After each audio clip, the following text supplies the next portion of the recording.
Good evening, model railroaders, and welcome back to the second section podcast, where it's just regular guys talking about model railroading. Joining me this evening on the show is my co-host Mike Ostertag. Mike, how you doing? I'm doing fine. Everything's fine. You We're doing sound fine. fine. Pre-show, you sounded fine. No, I'm doing good. Doing good. Yeah, Things. By the end of this, I'm sure I'll be doing a lot better. well, that sounds So great. I'm looking forward to learning some stuff. Yeah, and speaking of the learnings and teachings, in the house for the third time on the show. Let's welcome back Mike Rose. Mike, how are you? I'm great, guys. Well, I'm better than Mike anyway. Yeah. Right. Mike's having some optical issues this evening, so I'm having a bad day. Mike's having a bad day. I'm having a bad day. So Just remember, every day above ground is a good day. That's right. yes, it is. That's right. Well, hopefully the section crew can cheer you up, Mr. Ostertag. But Well, Mike, I tell you what, I was having a great weekend. I had a really fun weekend, and yeah, but it's progressively starting to go downhill. So I need a little pick me up. yeah. I think this the second section podcast is just the place to get that pick me up. If I'm See what we can do here. Yeah, we'll see what you can do. So Mike Rose joins us for the third time, inching ever so closer to the elusive Five Timers Club. That's right. We have a Five Timers Club here on the second section. So Get a free sub. you get a free sub, and we're putting some swag together for the Five Timers. So right now, I think William Sampson is the only five timer. Thomas Klamoski is getting close. Mike, you're getting close. So yeah, you get a free meatball sub, and then we'll do some swag for the five timers. Boomer's getting close. Boomer's getting close. Yeah, he'll be in December. He'll be number 3 too. So there you go. But anyways, it's good to see you again. And how you been? How's life? And for those who don't know who you are, could you give our audience a bit of an intro of yourself? Boy. Loaded questions all over. I just went on a rant there, just rambled. Been model railroading a long time. And I always tell people, like, I go to certain meets and do presentations and what have you. And people say, well, what do you like about model railroading? And it's kind of a cliche, but my answer is everything. It's like operating on Mike Confalone's layout, or hopefully mine. No bad jobs. I literally like everything about model railroading. It's a great hobby because if you have a variety of interests, whether it's carpentry or art or model building, scenery, sculpting, painting, engineering, art, all that kind of thing. It covers all the bases. And there's not many hobbies that I can think of offhand that scratch all those itches. So there's a reason that it grabbed me as a kid. And except for a period of time there, maybe in my early 20s when I was building a house and building a business and raising a little kid, most people take a little bit of time off from pure hobbies for at least one stretch of their life. You have a 6-year-old, so you know a little bit about what I'm talking about. Right. Yeah. But it always, or usually, if you're like a real model railroader, it comes back strong. And I have to say that probably the last 10 years have been my favorite time in the hobby. I've got the layout I always wanted, and figured out what I wanted to model, and through the process understood why. And once I started operating my layout, I had the pleasant surprise of learning that it was actually more fun than I thought it was going to be. And I obviously thought it was going to be a lot of fun. So that's been a little bit of a revelation, because except for the last maybe, 3 years, maybe I did more operating on other people's layouts than my own, because I was always, blowing something up. But we're not doing that anymore. Making changes, right? You were Yeah, changing the configuration. It took me a long time to zero in on my prototype. And, Yeah. we can talk about that as we get into talking about operations, because once I figured out where I wanted to model, I started to try to figure out why, like what was it about? I mean, visually it grabbed me, but also from an operational standpoint, particularly if you look at certain time periods, it was extremely interesting to do the research and talk to real people, who ran trains on my line about operations and all of that. And there was maybe 4 or 5 or 6 people who really were instrumental in giving me information that was just gold. And the more information you have, it begins to inform your choices about how you might want to model this or model that or choose to operate it. And the more I learned about it, the more interesting and to a certain degree complex the operational scheme initially looked. And obviously, the more you learn about it, and once you learn it, complex in a good way, in an interesting way, in a I don't get bored with it way, but not so complex that newbies come in and are just lost. I've been on some layouts where you think, geez, I need a year to qualify in this layout, Get your card and everything like that. It's just, I guess when I really started operating in earnest, I started to try to think, what do I need from a system to enable me to run this and get the variety that I want without overcomplication and without creating work, the type of work that I wasn't interested in, like a lot of clerical work. And I'm in IT as my, I say day job, but you know how IT is, it's whenever. That's right. And so the last thing I wanted is a computer-based system. Bad enough we got to deal with, DCC and decoders and programming and all that sort of stuff. I certainly didn't want a computerized dispatching system. Yeah. So I just kind of sat down one day and just said, okay, what is it that I really need to know? Or what do the people operating need to know in order to move cars and move trains? And I kind of boiled it down to what I needed and nothing else, and rocked with it. And I think we will see some examples of that as we move on into the presentation. But as it turns out, it does everything I want and was ultra simple. That's fantastic. I think that's one of the things that I'm eager to learn about myself is operations for my model railroad that are simple, that but yet will keep me engaged, right? And so I'm really interested to see. I've actually cheated, so I read the article. So Mike did an article for Model Railroad Hobbyist in the Getting Real column this last month that just came out, and he talks about, now you model Conrail what year? 1984. So and there's a reason, obviously, for choosing a particular year. Yeah. But the portion that I model of the Lehigh line goes from Sayre all the way down to basically, well, I mean, my staging is Allentown, but obviously I don't cover that entire length. So think of it as a largely greater Scranton area to Sayre kind of a layout. And there are interchanges with D&H and also a pair of short lines, which greatly add to the operational interest, which we'll talk about that too. Okay. So you now, so not only have you been writing articles for Model Railroad Hobbyist, you are also the host of your own podcast, correct? Crew Call with Mike Rose. Crew Call with Mike Rose. You can find them on Facebook, and I think you have a website as well, correct? The Model Railroad Podcast.com. There you go. And I'll have those in the show notes for you as well. So make sure you check out Crew Call if you haven't. You guys always have really good modeling posts in the Facebook group, and I'm a big, I mean, it was one of the first podcasts in model railroading that, was out there. And, True.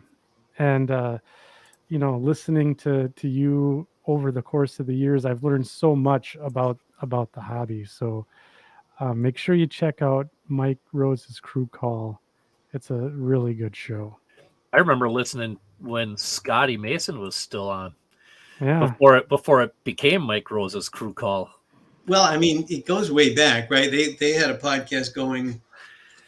I really don't know exactly when they started, but I think it was more than 10 years ago that I joined the show as a like an extra guy, like, I think it was called Wasn't it a Craftsman Structure thing to start out with? well, that was they did the Craftsman Structure show, and I think in a way the podcast was a way to sort of promote the show or vice versa. But I think I was contemporary modeling with Mike Rose. I think they brought me in to be a more modern bent and certainly a prototype modeling viewpoint. And then I think when Dave Furry left the show, I kind of like stepped into Dave's role on the show. And then we had a few other iterations of the show. And at one point it was just Scotty, and I think it was called Mike and Scotty Live. It was just, I said to Scott, how do we do this with the least amount of overhead? No editing, no nothing. We just roll it. That's the show, Let it rip. And we did that for a couple of years, I think, until Scotty kind of got wrapped up in his baseball, semi-pro baseball, or whatever you want to call it. I'm an oil can Boyd hanging out. Field of Dreams thing going on. Yeah. Turns out he's made some kind of a deal with the devil, and he's able to pitch well into his 50s somehow. So he's still doing it. He's still doing it. Man. Man. Yeah, that's where I first learned about the Grafton and Upton. Is from you guys, because Scotty would always cover it. Like he and I did some rail fanning up there. Yeah. Back in the old days when they were still trying to revive the line. Boy, they had some interesting power there too. Oh yeah. There's like a little bit of everything. And they were very nice and let us have the run of the place. And I ended up making friends with one of the guys and doing some sound installs for him. And it's just, I don't know, I found that you meet really a lot of the nicest people in the hobby for the most part. I think there's a higher percentage of nice people in model railroading than in the general public, let's say. Definitely. And most people tend to be helpful and cooperative and like we're all here to learn from each other. I mean, I learn from people all the time. Yeah. I think for me, that's one of my favorite aspects of the show is I get to learn so much about the hobby itself with all the wonderful guests we have. And yeah, it's fantastic. Hey, plus this is ultra easy for me because right. I don't have to do anything except show up and talk. I can do that. Yeah, and I'm running the production tonight, so you have it. You got it made tonight. Yeah. So, Mike, you were going to say something, Mike Ostertag? Yeah. I just want to know, Mike, has there been a time? I know, just real briefly, has there been a time where, like, you settled on 1984, and then in doing your research, you saw something, and you're like, "Ooh, that's kind of cool," but it's like 1986 or 1979, and you're like, "Ooh, maybe I should kind of go back a little bit," or "Oh man, that would be kind of sweet to have that, but that means I have to change this," or right. What do you have to give up, right? What do you have to change, add, or subtract in order to do those changes? You know? If you're a prototype modeler, you're not going to do something that didn't actually happen in the time that you model. I mean, some people bring it right down to the particular day. I mean, I'm not quite like that. I model summer of '84 just because, well, you'll see in the pictures that I'm definitely modeling summer. It's when I went rail fanning. So to me, summer is what railroads look like. I go up to Confalones and I think, wow, you did a lot of rail fanning in the winter, didn't you? Or in the mud season. The mud season, mud season. And even in the middle of the winter, I can get out of my basement. It's always summer and sunny in Pennsylvania, and I like that aspect of it. Those are always happy times for me. If you do enough research, you realize that again, it's give and take, it's pros and cons. So I used to be an early 90s modeler. And when I looked at when I decided I wanted to model this area, big changes at the end of the 80s that made it a heck of a lot less interesting to me. If I went back to 1984, I realized that I could still have the major industry on the layout, which is the big Proctor and Gamble plant at Mahoopany, doing just carload business of not only raw materials coming in, but also lots of finished goods going out. At the end of the 80s, Conrail ticked off Procter and Gamble to the point where they went to trucks for outbounds and never looked back. So I definitely wanted to be back before that period. And in 1984, I could still run SD45s, but they would be gone pretty soon. Like by the end of 1984, they were departing, and there was other new power that came in to replace it in that same number block. I think the C32-8s came into the same number block. So could I make a case for once in a while stretching it and putting the SD45s in a drawer and trotting out some C32s that I don't have yet? Sure. Could I have a throwback night where I run LV snowbirds down? Oh, yeah. Yeah, So, come on. You change a few station signs and you wouldn't have to change much, I don't think, visually.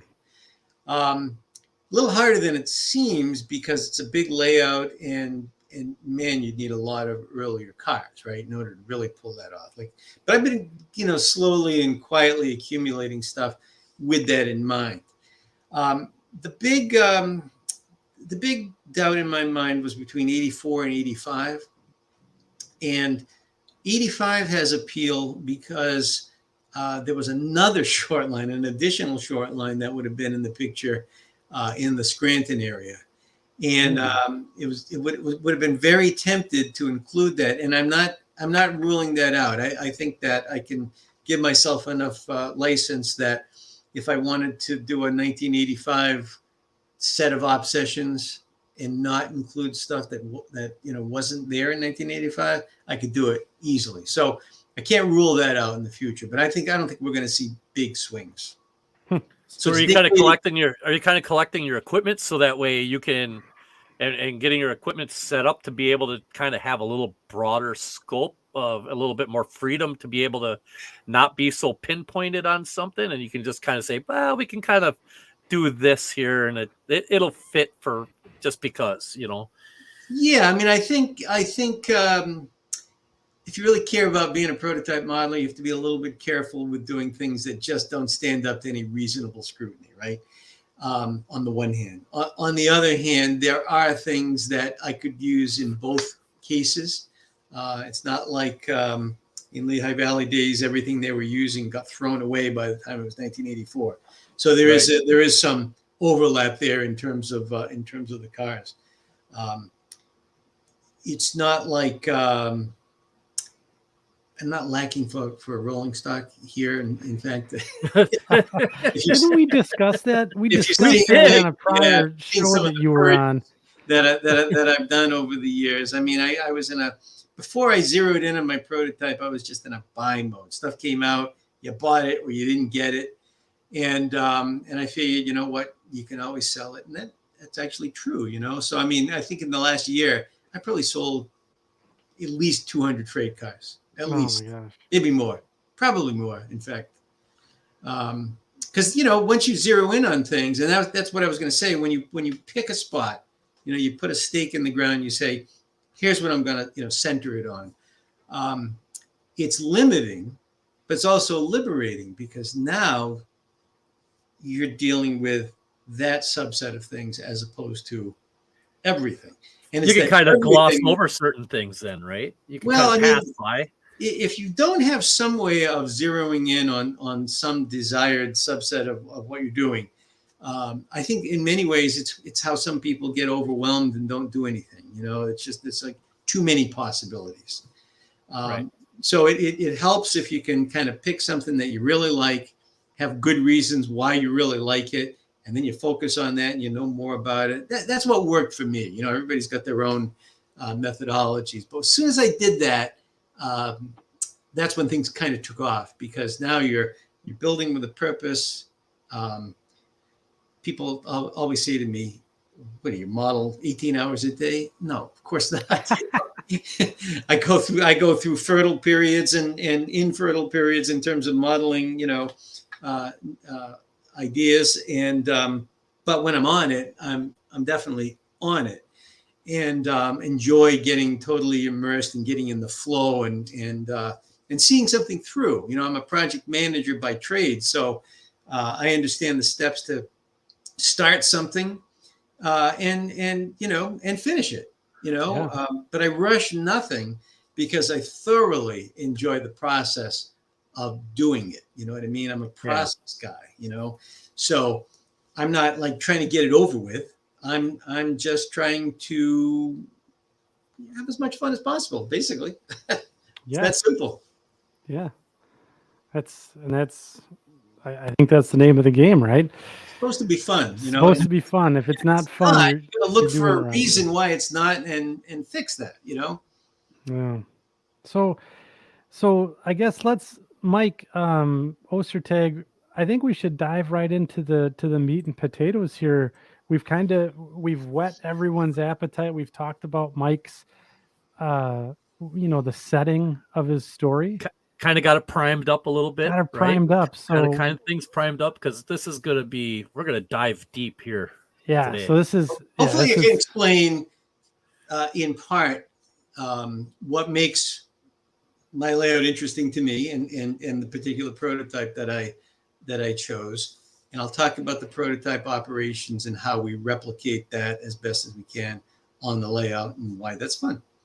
Yeah. Okay. So you tell me what to do. I have a fistful of pictures here. Throw something up there and I'll rock with it. I have no problem. I got a ton of questions to ask you. Do you want to go in order of you might as well, yeah, because I think the way I did it, it made some kind of narrative sense. There was some, hopefully. Yes. Okay. So let me see. I'm going to do some stuff and things here. I guess I'm not going to do some stuff and things. I decided that I didn't want to show you guys the pictures tonight. Oh, you did? Yeah, I just decided that, maybe what we'll do instead is I'll fumble around in the darkness, and then you guys can figure it out. So situation normal then. Situation normal here. Yeah, you guys let me know when. I know what I'm doing. When we can see the big blue. Can we see that on screen? I can. All I see is let me click on it. Oh, there it is. Okay. I had to click on a play button, believe it or not. So that's the opening. That's the opening article. I'm sorry, the opening picture of the article, and it shows a typical road freight on the layout, and it's passing through DuPont interlocking. DuPont interlocking was created by the Lehigh Valley, and I believe it was to connect Lehigh Valley and D&H. I don't think it was C&J, but I could be wrong. And I think this was after after Lehigh Valley took over C&J, but don't quote me on that. Justin probably knows. I know he's watching the show. The point is that on my layout, this interchange served a couple of purposes. Northbound trains out of Allentown would take this ramp, and you really can't see the ramp, but there'll be later photos of it. But that's how trains using Conrail trackage rights, D&H trains, would get back onto their own rail. So that was at DuPont. They also would use this spot as part of the Air Products heat exchanger moves that were done. And from a clearance standpoint, the short line would handle some of the move, the D&H would handle some of the move, and then it was handed off to Conrail at DuPont. So although I haven't done that move yet, it's something that I want to incorporate in the future. But anyway, this particular train is ALCG, and that's Allentown to Corning Gang Mills. So in my era, the Buffalo trains would terminate at Corning Gang Mills yard. There were two Conrail trains yeah, one in each direction per day on my line, which means that each train is really important because that's how you get stuff picked up and set off at Mahoopany, and the same thing at Pittston. So those trains, other than those two spots, run right through over the entire layout. And frankly, they're great trains to run. They range from, let's say, 25 cars to 45 cars. It really depends on how the traffic builds and Wow. ebbs and flows, and that happens pretty much organically. Okay. So, Well, 45 cars is a lot. Holy cow.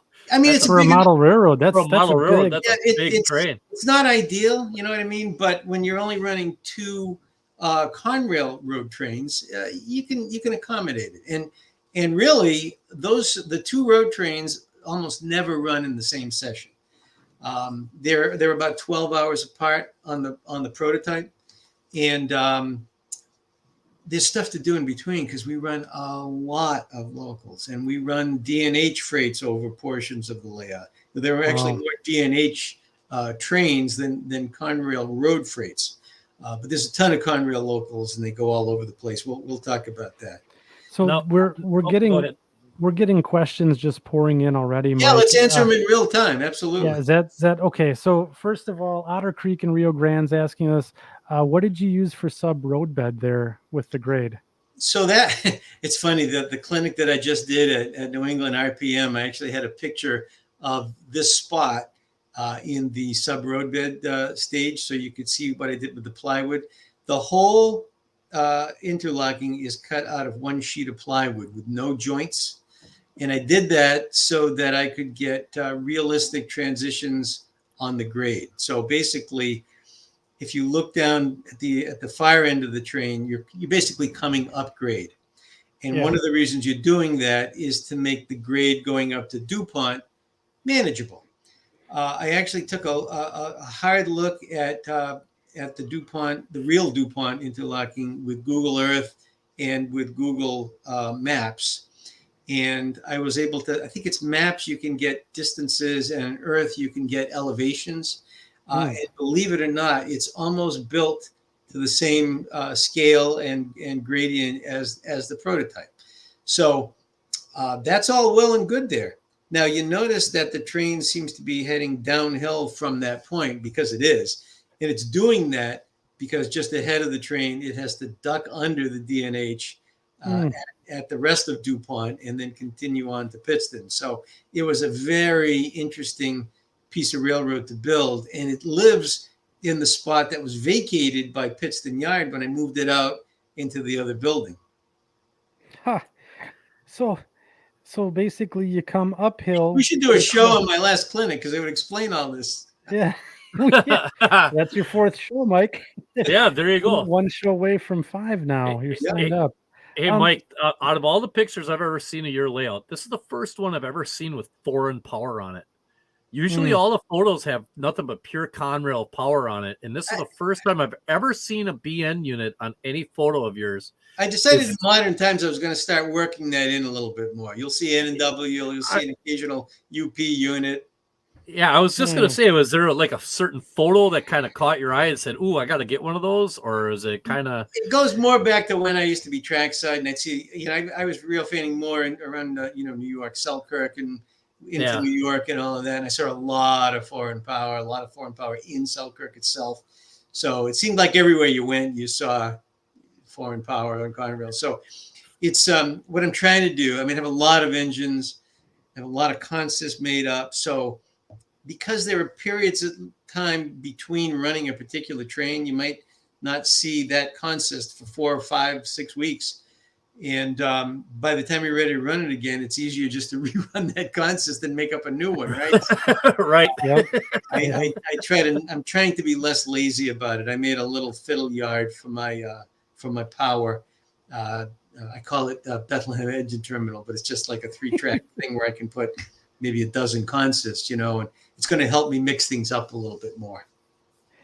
And then Chris is asking, how big is your layout? 1,800 square feet minus utilities in the center stairway. Is that a lot? Mike shaking his head. That's sizable. That is a sizable.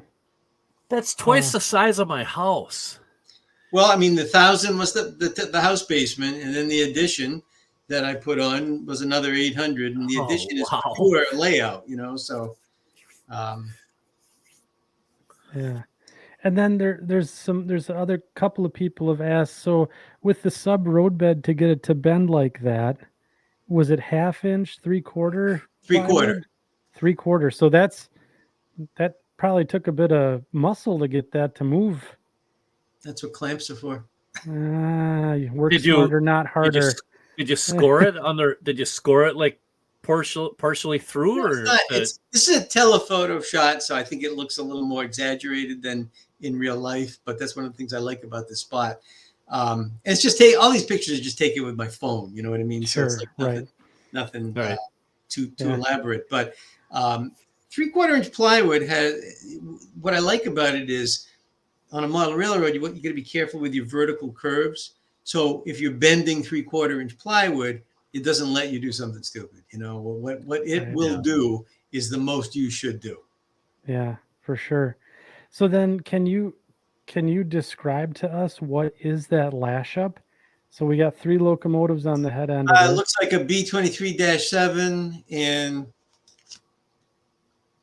ooh, we're pulling the glasses out. This is maybe a GP40-2 and a BN SD40-2. Oh, that's pretty cool. That's nice.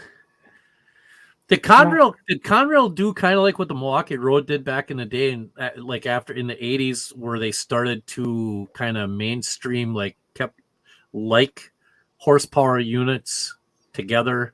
It might have been a GE and an EMD, like 3,000 and 3,000 horsepower units. Did Conrail do that kind of stuff? It just, as long as they were the train, right? So if you were talking about a priority intermodal train like TVLA or something like that, you'd see B36-7s and GP40-2s and later, B40-8s, but they were all, high horsepower BB units typically.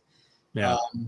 I think when you're talking about mixed freight, a lot of it depended upon, what they were buying. I mean, there was a period of time there where all you saw everywhere was SD40-2s. And if you're on the B&A here in Massachusetts, all you saw were C30-7As, quartets of them. You know what I mean? So they would find, what worked in general on a particular line, and tend to assign those units to that purpose. But really, I mean, a buddy of mine used to take pictures in Beacon Park in Boston all the time, and you could find anything there in addition to the ubiquitous C30-7As that we got so sick of and would love to see now. God, we'd just love to see those back, wouldn't we? Right. Anything that didn't have a wide nose to it would be nice to see. Right. And just to finish your question there, Mike Bednar has some terrific videos taken in my era, in my area, and those were very, very useful to me because it showed me that you could put anything together and justify it. So there's one other question. Chad Martin asked, why did Conrail use red marker lights? My understanding on the red marker lights is, let's say you have, for example, an ENG move. The red marker lights would be on the end unit to indicate the end of the train. I think they also use them to indicate an extra, but I can't speak knowledgeably about that. I saw them sometimes and not other times. Interesting. So that was picture number 1. So these are really good questions coming in from the section crew, and Mike, thank you for fielding them. Oh yeah. Yeah. So this is a fantastic scene. I love it. It's a good way to kick this off. That's the kind of shot you actually try to get when you're out rail fanning, isn't it? Right. Where you kind of get that topography shot. It's a pretty cool shot. Without using a real camera and a tripod and maybe, just stopping the train, it's tough to get with a phone the depth of field that you'd really want to get, and this one just kind of worked. Yeah. So next we have Wazy 10. WASY-10, which is Yeah. Way Freight Albany Division out of Sayre Yard, first shift. Okay. So let's see here. It's a cool SW1. This is the only engine that the TMSL had. TMSL is the Towanda Monroe Shippers Lifeline, and it was basically a very spindly little branch line that ran from Towanda, which is really the northernmost part of my railroad. Everything beyond Towanda is hidden track going into Sayre staging. TMSL had a grain mill that they brought a single or a pair of covered hoppers to with this little SW1. They had quite a long run to get down there and do it. Interestingly enough, the line is owned by Reading and Northern now. I think they bought it with frac sand possibilities in mind, but nothing ever materialized with it, and the line is out of service at this time. But R&N owns it. So the nice thing about the TMSL is that they've got a little bit of switching and interchange here with Conrail in Towanda. Sometimes they work with the Conrail local cooperatively to accomplish tasks, which is not unusual with the short lines. A lot of those guys all knew one another and helped each other's out with a move. What you see behind the engine is a pile of logs and a pile of sawdust for the Masonite plant in Towanda, and that's a big industry on my layout. So is this one of those things where it's a separate operator on your during a session, or is it not, or is it just one of those It's a separate job, like a separate job? right? Like, does it take how long would it take a normal typical operator to do this job? The TMSL is probably an hour job. It's that's good. That's pretty decent. That's not bad. I mean, all of these locals. I love the locals. I love running a road train too. I said, I like it all. But the locals are cool because you feel like you're going someplace and doing something. Purpose, which is like what the whole purpose of a local. I guess we'll talk about the locals as we move forward here, because there's examples of that. But for me, that's one of the things that makes the operation so interesting, because I like switching. I like getting to a town and thinking, all right, how am I going to do this? And it's never the same way twice, which is another thing that helps it too. Yeah, the last 12 years of my career so far, that's all I've been doing is local work. It's fun. It's a lot of fun, Well, I think I might have mentioned this on one of the other shows, but the guys at the Reading and Northern were nice enough to let me ride on the local out of Pittston that switched the Ransom paper mill and the Mahoopany plant. So I spent a whole shift with these guys riding in an SD40-2, just watching what they were doing and listening to the conversations that they were having. And in addition to just having the time of my life, because how often you get to ride on your layout, right? But listening to what they were doing, the problems they were solving, the conversation they're having, I was thinking, these are the conversations we have. I think we're kind of doing it right. That was one of the takeaways I had from that trip. One of the listeners asked, where do I get my prototype information? Yeah. It's funny. You talked about the podcast, and I have the podcast Facebook group, and I think I was talking on the group about I was getting ready to model Pittston Yard. So I got an IM from somebody in the group, and the guy said, if you'd like a tour of Pittston Yard, I can arrange that. And I thought, oh, really? You don't say. And it turns out the guy was a Reading and Northern engineer, buddy of mine, Tony V, great kid. We went down there, and he gave us a nice tour of the yard, and we've actually had a couple of tours of the whole area with him, just rail fanning everywhere. And he introduced me to people like Mike Bednar and Ed Philbin, another engineer there and a historian. Ron Peprikevich, another great modeler and engineer there. And you just kind of start making friends and asking questions. And it seems like when you show them that you have a sincere interest in learning and doing it right. They'll find photos for you, ask other people about certain things that they don't know. It's just like a kind of like a friendly networking thing, Yeah, right. Mike Bednar, I had seen his articles in TRP magazine, and I had some questions for him because he ran, he ran on all the railroads. He ran on Lehigh Valley, Conrail, Reading, and Northern. I mean, he ran on my territory. So I wrote to Jamie Sorrentis, the editor, and I said, hey, if I had a few questions, would you mind passing these on to Mike? And he said, sure. So I did that, and he did that, and a couple of 3 weeks went by, and then I got this thick manila envelope in my mailbox, and it was multiple handwritten responses to my questions, hand-drawn maps, his home phone number, best time to call him, and this, you're not going to hear me say anything but wonderful about Mike Bednar. He's a terrific guy. I met him in person. He's unbelievable, really. And I've had several conversations with him where I actually had a legal pad and took notes because it's just gold. Where you get all of what I know about the operations at Mahoopany and the mainline operations and the way they ran the locals and all of that. Most of that comes from him. So one or two people can make a huge difference, really. That was a good question. Wow. So then how does, from an operations standpoint, how does this tie into I know you mentioned it briefly, but is this taking, is this working out of Pittston yard then, this job? No. It's W for Wayfreight, A for Albany Division, SY is Sayre. So it's operating out of Sayre. So this local, not this local because this is TMSL, but the Conrail local that services this end of the layout actually comes out of Sayre Staging. Was that the previous picture? Was that the WASY train? No. Is that what that one was? No, that was just.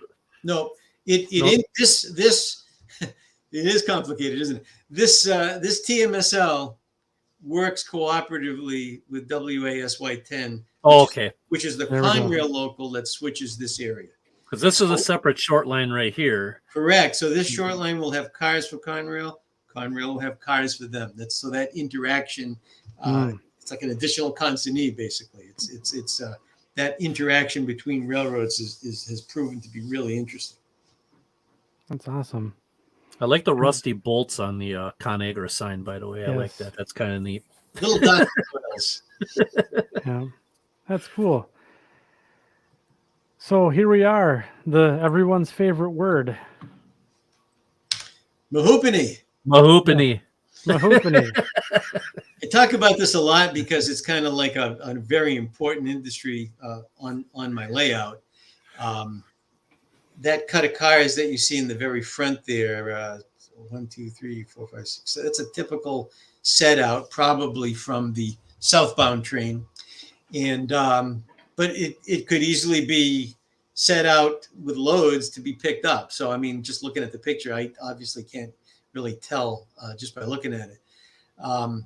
The little yard above it with the 2 IC and another boxcar there, that is West Yard.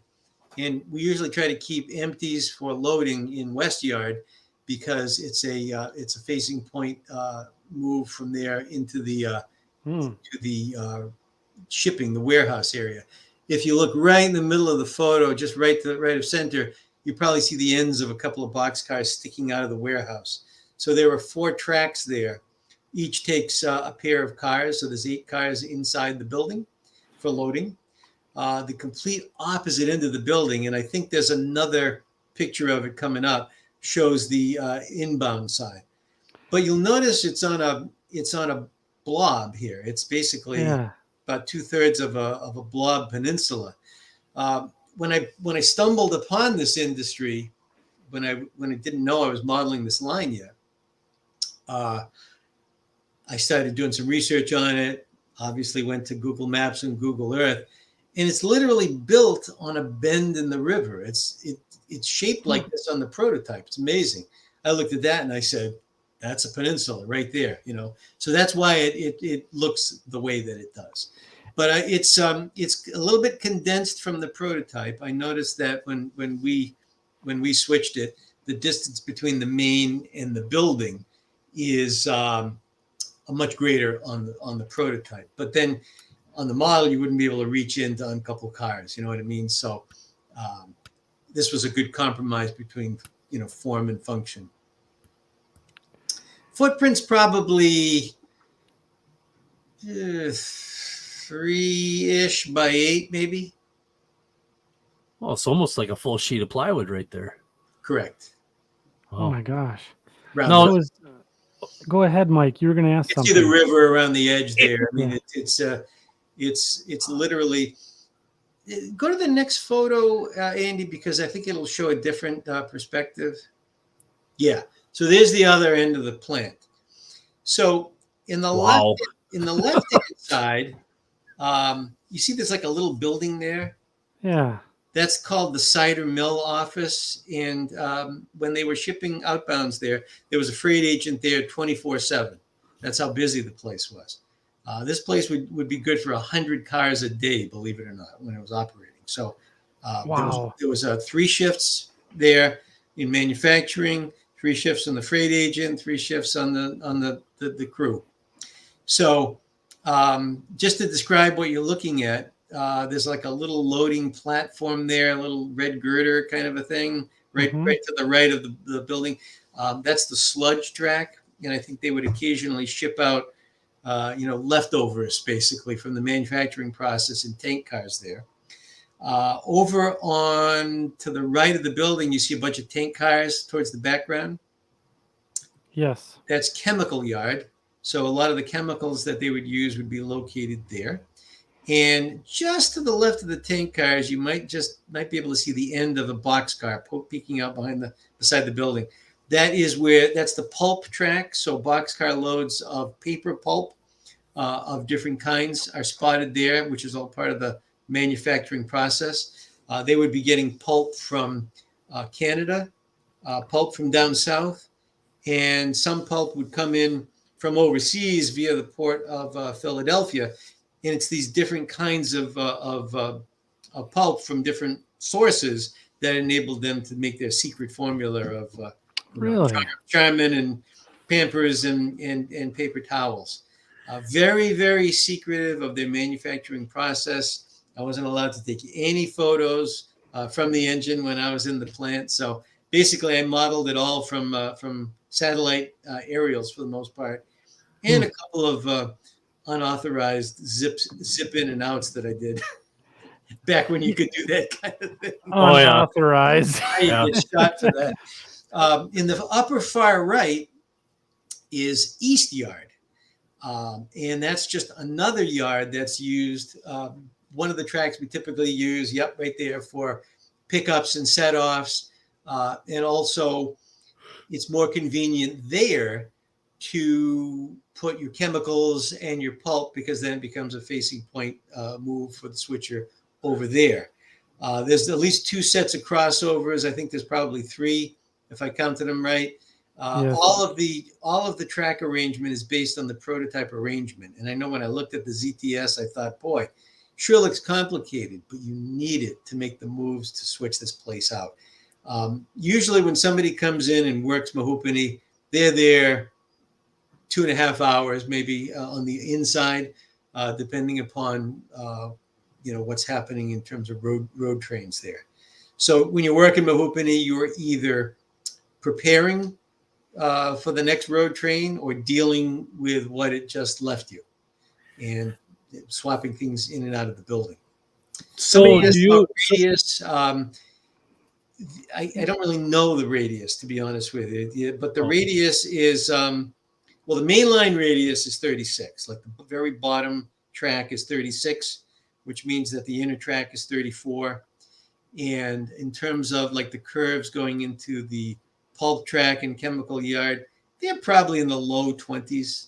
I would say that inside one is pretty sharp. That's probably 20. Cars and a GP38 negotiated with no problem. The coupling is typically made on straight track, so it's not a big issue. We're not opposed to taking a barbecue skewer and realigning a coupler a little bit to get a hitch. I mean, they have to do that on the prototype sometimes. Sure. In So the now far, when in the far distance on the upper right, the mouse hole is Vosburg Tunnel, and it was so cool riding through Vosburg Tunnel. I can't tell you. It's came out of Vosburg Tunnel, and there I was at the plant. You know what I mean? And I thought, boy, this is just like my layout. Vosburg Tunnel is how you exit this scene and go on to other places. This was one really fun industry to build. All that stuff on the roof. I just had a tremendous time reading the scrap box and trying to replicate what I saw in the satellite photos as much as possible. That's cool.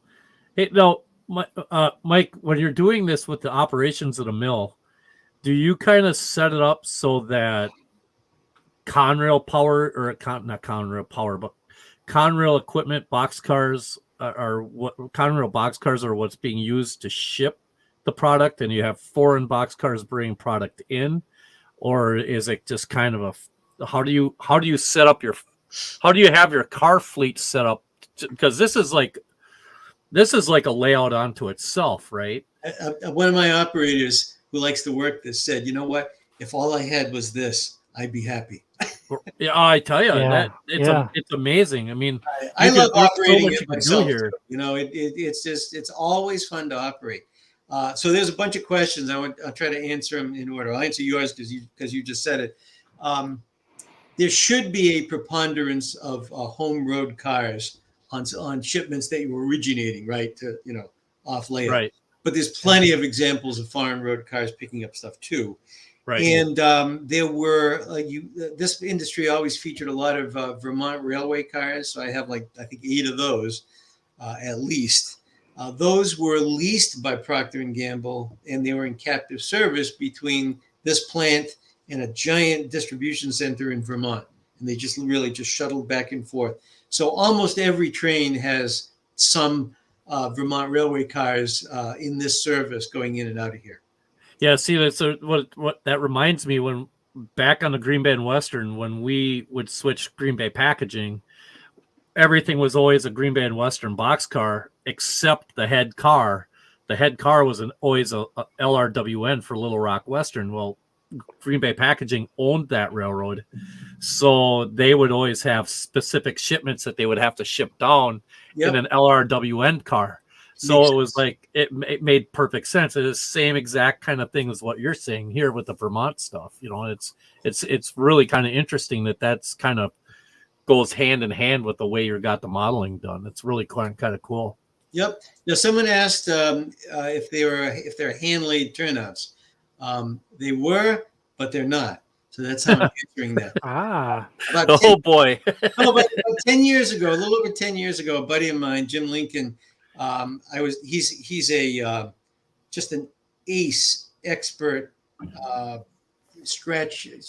turnout scratch builder, and I was making noises about the fact that I had this problem to solve where I needed a 30-degree curved crossing, and obviously you're not going to buy that commercially. So he said, "I'll just build you one." I said, "Really?" He says, "Absolutely." He was doing some fast track stuff and some Proto 87 stuff, and this was really at the beginning of me, zeroing in on my prototype before the addition and all of that. And I knew I was going to have a challenge in this space because theoretically, a lot of commercial turnouts wouldn't enable you to do what you see here. So he came in, he said, well, I should build the 2 turnouts leading into it. And then as one thing led to another, he ends up building almost all the turnouts in this entire complex. And he was at my house for months. But, and I'm not saying that like it's a bad thing, but yeah, I think it's, it definitely was a bigger project, I think, than he thought. But like that ladder, that curved ladder for Chemical Yard, he built that in his car. He's that kind of guy. He had some kind of a job. Wait, what? In his car. I'm not kidding you. He had a soldering iron that plugged into his lighter. I think he was working for probably CSX, and he was posting flagman at a construction spot. and he had almost nothing to do all day except for a couple of times when the trains would come by. So he's sitting in his car making that ladder. He drew it out in CAD and built it. So with hand-built turnouts, the issue is always, how are you going to hold the throw bar? And he had devised, I think it was Tony Custer's idea, actually, of using these little slide switches that would also power the frog. So you throw the switch, the spring in the little switch would hold the points and throw the polarity on the frog. And frankly, it worked really, really well in the beginning, really well. Time marches on, and I found when I got past the maybe 6 or 7 year point, started to have some maintenance issues with the turnouts. Even though I have central air and dehumidifier, there's expansion and contraction. I mean, it's just the fact of life. And I found that I'm having to repair this thing more often than I wanted to.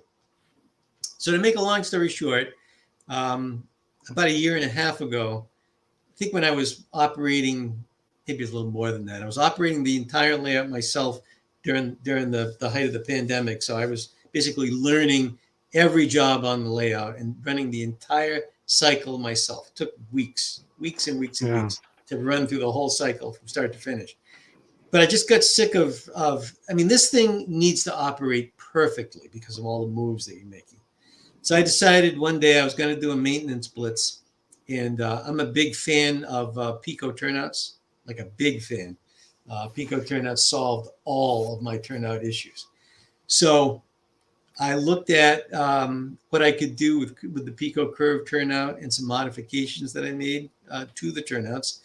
And in several cases, I was able to decrease the radius of the factory Pico turnout and not interfere with proper operation of it. You just make the right kind of bends to it. So everything you see there, except for two turnouts, one on the extreme far right and one out of sight on the extreme far left, those are still Jim's turnouts because they're working fine. All the other stuff in the middle was replaced with all Pico, and reinstalled and perfected and reballasted in 2 weeks. Hey, while you were doing all that operating by yourself, did you come up with any jobs that you're like, oof, I'm glad I'm not doing this all the time? No. Poor bastard that's got to run this one. No, there's no bad jobs on the Lehigh. I honestly feel that way. There are jobs that you can't pry out of certain guys' hands. So that's a whole different issue. My buddy Dave loves to run Pittston Yard. My buddy Jim Reddington really enjoys doing Mahupany, as does Joe Snowpack. So, it just depends. Confalone doesn't care what he runs as long as he's not running the big yard. So, he's more like me in that regard. My buddy Dave does such a good job with Pittston. It'd be crazy to pull him off of it and put me there. You know what I mean? But I've run it. It's fun to run there too. No bad jobs. How many trains does an operator of the mill you typically have to go up against? Like during a session, if you're sitting there, you get immersed in what you're doing, right? Right. How many main line trains go by while they're during a session that he's working that don't deal with the mill? You could theoretically have an extra, but it's not something we typically do. Remember, this is the northern part of the layout. It's north of Pittston. So there are areas of the layout around Pittston, Scranton, points south, where there's all kinds of trains because the D&H is running over it too. But here, you're either dealing with one road train or zero. So basically, that's not bad. You've got the whole track arrangement to yourself, and you do need to use the main at times. Oh, that's cool. Because you're running around cars really all the time. That's the thing about it. You're just running all over the place. It's a big, interesting, complex physical plant, and you're just moving all the time. So question comes in, says, Mike, did you build that on the bench and place it in there, or was that built? So that's a good question. So the plant itself is two big structures. The shipping is a whole bunch of Walther's kits used as raw material. The right-hand side is also some Walther's siding material, but that's all built out of gator board. The thing is so big that I actually built it in my workshop on the table saw. I've got some outfeed tables and what have you, so it's big enough that even the gator board I cut on the table saw. So it was almost like a woodworking project until I got to applying all of the siding and things like that. That's portable. Both of those come off. And when I first built them, I actually brought both of those to any RPM and had just the two buildings on a module that I did for display once. But that was a long time ago. I don't do stuff like that anymore. And that building also pops off and it exposes an access hatch. So if I had to work on the area over like near Chemical Yard or what have you, I can get to it by removing that building, handing it to someone standing in the aisle, and then popping up in the middle. So then, what is your deck or your layout height at roughly? It varies. I don't know the numbers offhand. I do not use magnetic uncoupling. In fact, I lop off all the Katie glad hands. I'm just not a fan of that. So we uncouple with barbecue skewers, typically. I've also fooled around with the little uncoupling devices that I think Accurail makes them, and those work okay too. In terms of the layout height, you got to remember this layout is a double deck layout that doesn't look like a double deck layout.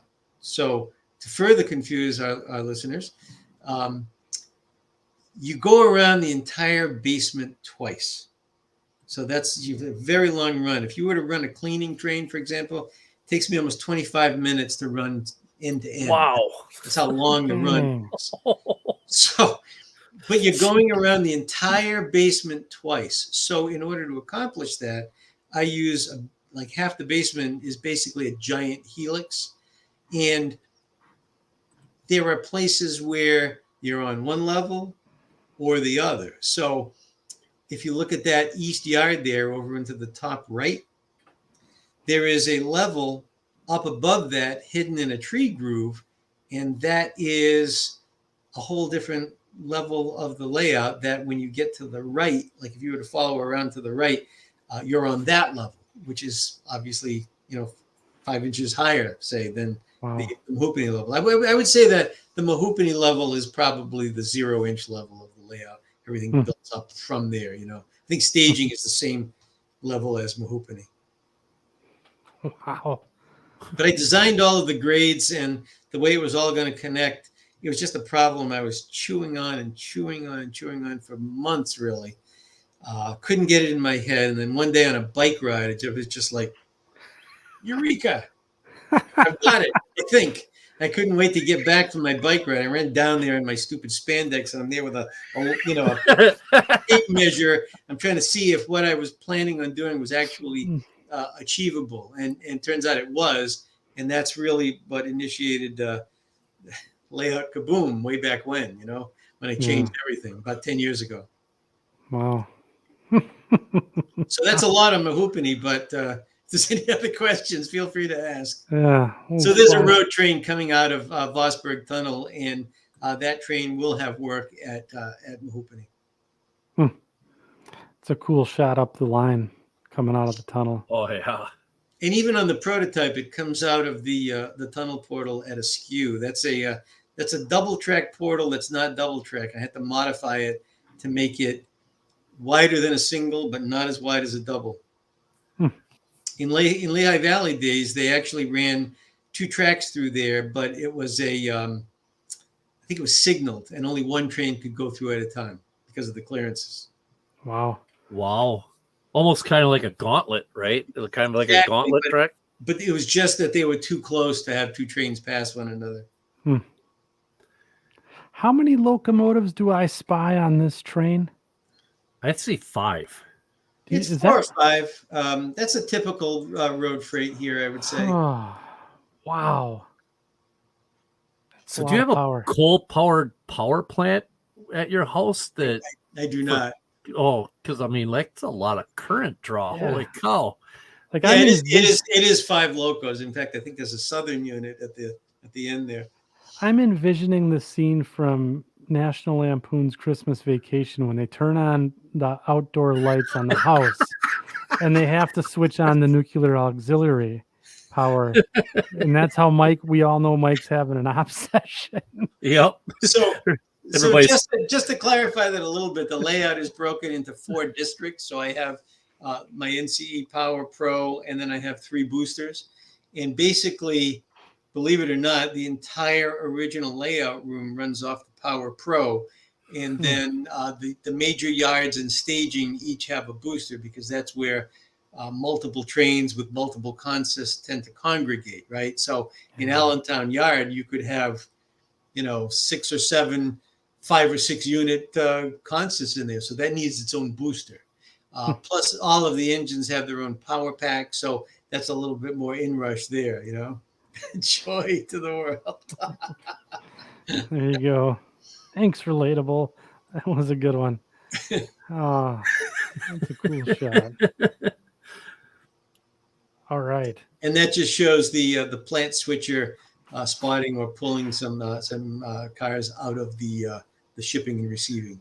Well, and there are those Vermont cars that you were talking about right in the back. That's right. Yeah, down in West Yard there. There's a couple right there. And the other 2 cars, the Rock Island and the other one, are B&M cars. So does this job have must have dedicated power then? So is that GP38 always there? Typically, until we get sick of it, then I'll swap it out for a blue one or some other one. That's what they typically use there. Once in a while, they'd use a GP40. Oh wow! Gotta love the old Penn Central there. So do you have kind of looking at this scene here?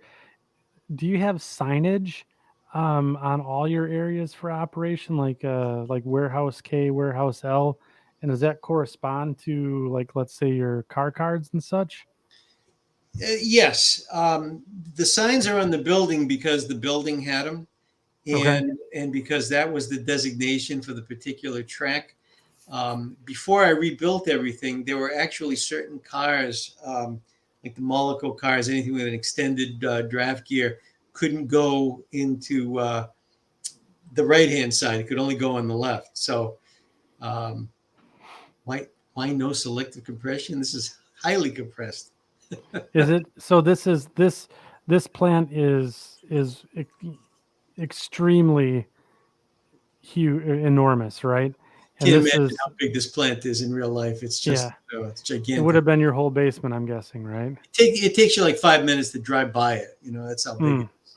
So there has been some compression here, but you wanted to capture that essence of it, right? I was trying to capture what looked interesting to me and what would be operationally interesting without trying to make it, too crammed in looking, So I think it just skirts under that.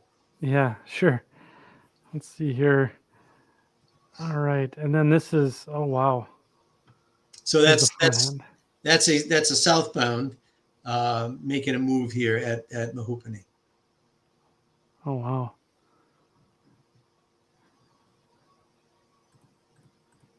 So we have the river in the foreground here. That's a really nice scene. That's the Susquehanna. Big power. So basically, where do they just leave a cut and then come pick up a cut left? So they'll leave a cut, and then sometimes they'll get their train and then go down to East Yard and pick up their outbound cut. A lot of it depends on the makeup of the cut, because some of the cars they might have to leave at Pittston for interchange with the D&H. So the guy making up the cut at the plant wants to put the D&H interchange at the south end of the block, so that they can make it contiguous with what's in the train, and then the train doesn't have to make all these moves at Pittston with a huge. Yeah. So you have to keep your head about you. There's only one train that stops at Mahoopany first, because the train on the opposite side stops at Pittston first before Mahoopany. So there's only one train that can take D&H cars to Pittston, and that's this one. Okay. Let's see next. So this is Speaking of Pittston, Pittston. so Pittston Yard is 22 feet long. Yeah. Wow. Wow. It's curved. It used to be in my basement, and now it's in the addition. Quite the project to get it out into the addition. That's a whole other story. But and also bear in mind that the full extent of Allentown staging is below Pittston Yard, so it's a big chunk of layout. Oddly enough, when it was in the basement, the aisle side was where the backdrop is now. So the whole way you interacted with it got reversed when I brought it out here, and it kind of blew everybody's Oh, mind. that's interesting. Yeah. Yeah. So what you're looking at is the arrival and departure, the northbound arrival and departure yard called Riverside.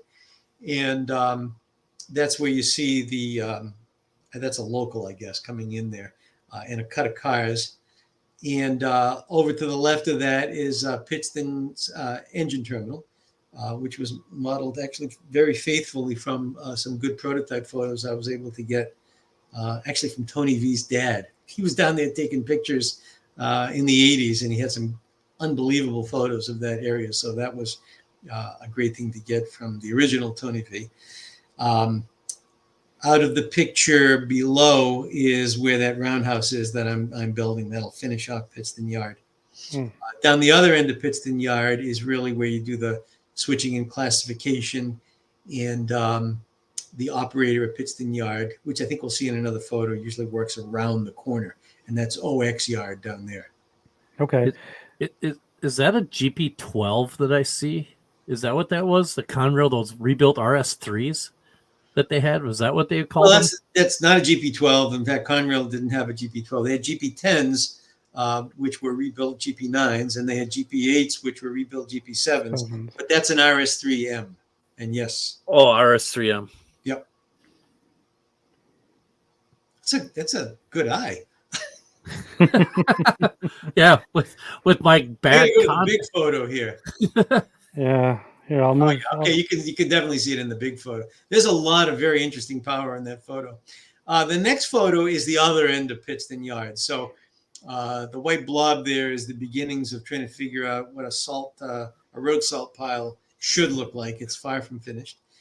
And down at the end is the crossing, the bridge crossing from Pittston Yard into Pittston Junction, and there's a functional Y down there. Wow. Something I always wanted. Down here at the edge of the scene. Wow. So this yard has how many classification tracks then? Five? It's 7. 7. Holy cow. I think the next picture shows Pittston Junction. Yeah, and then here's the Y, correct? Correct. Now, you see the little track in front of the little mock-up of the yard office there. That track was added by Conrail. So the two tracks to the left are the main line, the mountain cutoff that Lehigh Valley built as a detour around the mountains to get a better grade than what they were getting out of Wilkes-Barre. Before all of that, the tracks that you see in the extreme foreground actually went like straight ahead and crossed the EL Bloom and continued on to Wilkes-Barre and went in a higher grade fashion through the mountains. Conrail added this because it gave them an easy way to connect with the Taylor Secondary, which is their track that goes to the D&H yard in Taylor, and also Conrail retained trackage rights into Scranton, and also a little bit of trackage in Taylor where they go to the Taylor, the Kaiser Valley Industrial Park. So that track there gets used a lot because there are at least 2 locals that go down there. All of the D&H interchange goes that way. An occasional coal train detour goes down that way. So it's just a very interesting area to me. That backdrop that you see is like a temporary mock-up, and we have since Mike Confalone did a nice job helping me Photoshop. Actually, Lance Minheim helped me a lot too with Photoshopping on the yard office. I know Lance is going to be on next week. Lance is a buddy of mine. There's going to be a backdrop that goes from the far left all the way around into the curved corner, and that'll transition it to the Pocono Northeast, which is all of the track to the right of the engines. There is Pocono Northeast. So there's a couple of questions. Sparky, I did see your question about Mahoopany plant yet. I think we'll circle back to that in a minute because there's a couple about the yard here proper. And there's one from Otter Creek asking what percentage of the layout is finished and how long have you been working on it? Well, I've been working on the layout since 1988. But what you see is probably about 10 or 11 years worth of work. Yeah. Oh, wow. Everything else that happened before that got wiped out down to the bench work. Okay. So now to tie Sparky's question in, so we're going to just go back to Mahoopany. So let's all take a mental trip back in time here. So when was Mahoopany added to the layout? And how did that get incorporated into the rest of the layout? Yep. So the quick timeline is when I built my house, half the basement was dedicated to the layout, and my office was in the front half of it, which is like a walkout, if you can picture. So that one wall of the basement is actually at ground level. Okay. So you could go down into the lower driveway and walk right in through a doorway, which you'll see later, and go into my office. I had the teeniest little workshop in the remaining corner of the basement, and it just wasn't suitable for what I wanted to do. And I had a 2-year-old that loved doing the Watusi above me when I was trying to be on the phone in my office. And, the Watusi. I need a better situation here, and the business was going well. So I put up another building off that lower driveway where the first floor was all workshop and my upper floor was my office. That opened up the former office and workshop area, basically the other half of my basement for development. And at the time, I think I had a pool table in there and a staging yard. And everybody kept saying, you got to get rid of this pool table. And yes. And but my buddy Dave and I playing pool got me through my divorce. And and after that, all things seemed possible. And that's when I decided to sell the pool table and expand into that area that it occupied. And that is the footprint of where Mahoopany lives now. And that was the time when I had found my prototype and decided, because I was proto freelance before that, that's when I decided I was going to be, getting serious about modeling things as they were. So once I got Mahoopany in there, I started working my way backwards into the original layout and starting to modify things to be like the prototype. So basically, I went north to Sayre Staging, and we had some operating sessions, and then Confalone came over one day and said, "Boy, everything's looking great. If only you had a nice big yard." And I thought about that. And I figured out how I was going to drop the staging yard down and build Pittston yard above it. And then that's the assembly that got moved out into the addition when I built the addition. So really constant change over a long period of time. But, starting about everything in the addition was built in the last 4 years. Wow. So 800 square feet of layout. See, once you have an operating layout and you tear it apart to build an addition and move things out into it, highly motivated to getting it up and running again. Yeah, I can imagine. And talk about just getting immersed in it. I mean, I really, I was doing a lot of remote work IT wise. So, I was always around, and if I had a spare 45 minutes or a spare hour and a half, I was always doing something. So I was walking right through it to get to my office, and just lent itself to, continuous work on the layout. So is that the Now, only because I know a little bit about your layout from seeing it so many times, is that a Pocono Northeast Jeep 9 sitting there? Yes, it is. Now, is that supposed to be right there, or is that just something you have there just for using for some reason, or is that like the I can assure you that the two SD40s sitting on the ground aren't supposed to be there. Yeah. And you're not supposed to see that stick that I used to flick the turnout at the far end of the Y. I think everybody's had one of those sticks at one point in time. Those are the things that are not Is this supposed the to be stick there. here? Yeah, that's the stick. That's the switch stick. It's usually underneath. I don't think I even noticed it there when I took that picture. The P&E Jeep, that's actually their little track there. Sometimes they hang out there. Sometimes they sleep over in Pittston Yard. Sometimes they're in their yard up at Avoca, which we haven't even gotten to yet. That's a long story, is all I'm going to say. No, that's fine. That's fine. Yeah, excellent. There was, I think there was just one other question here about the, I think Chris Bell said, how much of the live interchange do you model? So we'd have to define live interchange. Okay.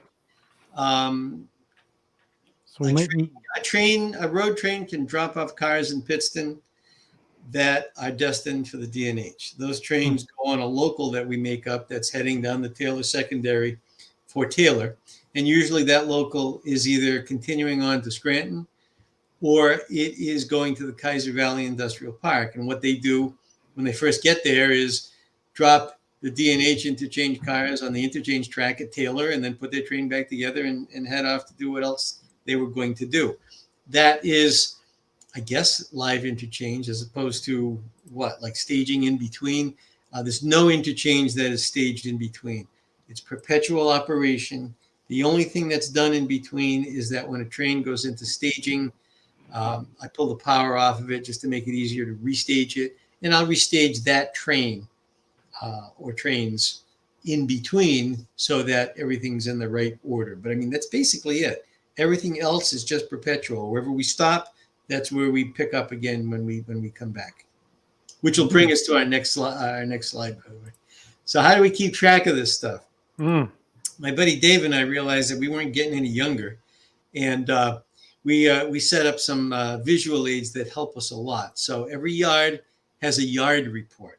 So in Pittston Yard, at the end of the session, he's writing in there or dictating to me what's in it, so that when we operate again, whether it's 5 days later or 15 days later, we don't have to stand there and go, where are we?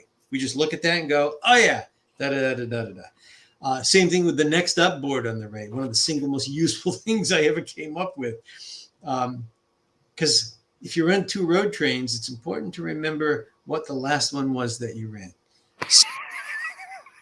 And I know that seems like That kind of helps. it seems like that should be obvious, but it's not always obvious depending upon what transpires to empty your brain between this session and the last session. So we always put what's coming up next. If you look at it right now, it's all locals. There's a Scranton job, the Bloom job, Laceyville, and they have some things for Proctor and Gamble they're going to drop off. We're going to run the D&H, and you see WASY10, so they need to run south out of Sayre. In between, I usually write down what I need to do to make sure I remember to do it in between. But it's just things like this that make it effortless to just resume where we left off. So this is let's break down this yard report just a little bit. So I have questions. Okay. That's a really good idea. Yeah, I just want to make sure in my head is what we're if it makes sense here. So ultimately what you're saying here is that you have to build a train, let's say on track 3, and that's 15 cars going to Bloom. Am I reading that right, or B-Loom? The weak point of the whole system, of course, is my penmanship. It's the handwriting. Yeah. What it is. That is 15 cars for the Bloom job. For the Bloom job. The Bloom job is the local that goes to Taylor. Okay.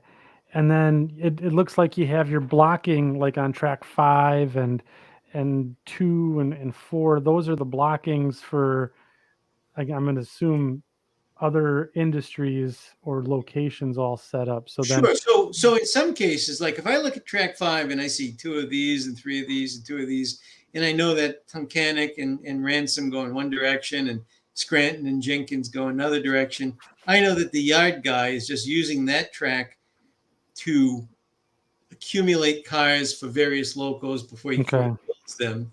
But he's writing down what they are so he doesn't have to refigure it out by looking at the cards next time. If you look at track 2 south, you know that those 14 Buffaloes and 3 from Mahoopennies are what the next ALCG is going to pick up, the next northbound. So that's useful information for that train when he gets there.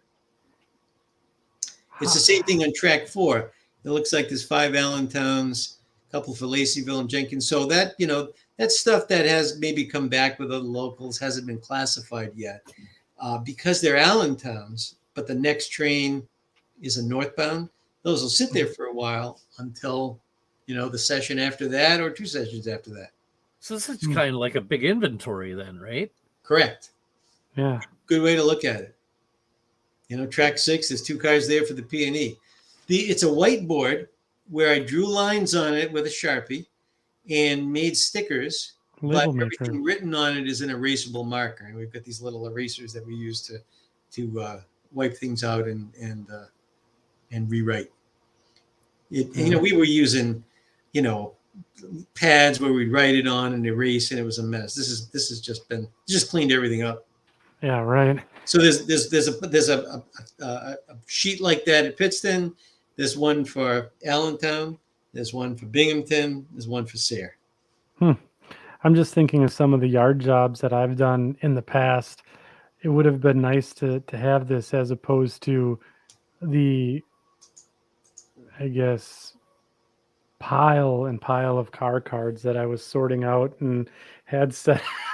And just right. Well, the cards are coming up, and I have some strong opinions about the cards, but that's coming up. This is the this one is the Allentown one, right? Yep. So you notice it's got the Conrail and the D&H symbol. Allentown is shared by both railroads. There's 8 tracks, so it's plenty of tracks because Conrail only needs a couple or 3 at any given time. Yeah. And in fact, we use track 7 as a theoretical D&H Yatesville, like an off layout staging basically for the P1 local out of Scranton.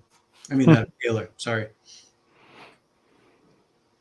So at any given time on the layout, there are staged ready to go 2 ALCGs and 2 CGALs.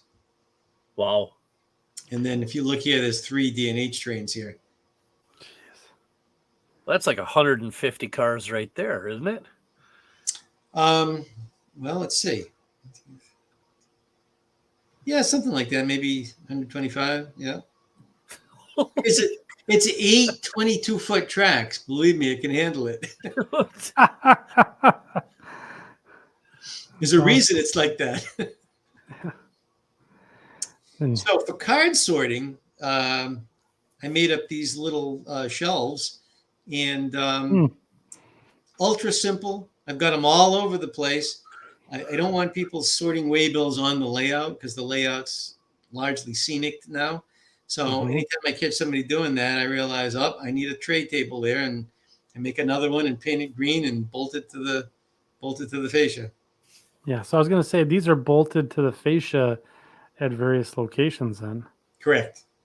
Nice. You really need a way to do it. Now at the south end of Pittston Yard, there's actually 2 of them because a lot of times he's really got them laid out there.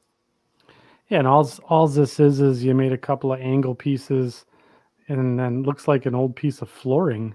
Correct. That's engineered flooring. Sometimes I use a piece of masonite or a piece of 1/4-inch plywood or whatever I have in a corner molding, and there you go. Yeah, and a corner, just a 90 on the bottom, just so it has a lip to rest the cards on. Yep. And that's And you just glued that on there? Is that piece Yeah, of just molding glue it just all glued on together, there? Glue it up. glue, and when that sets up, I screw it, from the joist, usually from behind, and I mean, quick and easy. Makes it just pays so many dividends. Wow. Ah, yes. My waybills, an exercise in simplicity. So I'm gonna love this. I've operated like up at Mike Confalone's, where I operated all the time. He's, Mike's a different cat. I mean, he is, and there's things that he cares about that I couldn't care about if I lived to be 2000. He really, really found it interesting to know the entire routing of cars coming onto his layout. So when you look at his routing, it's just like, okay, that's nice, but what am I supposed to do with this car? You know what I mean? So I always found myself, it was like too much information, but it's his layout and it's interesting to him.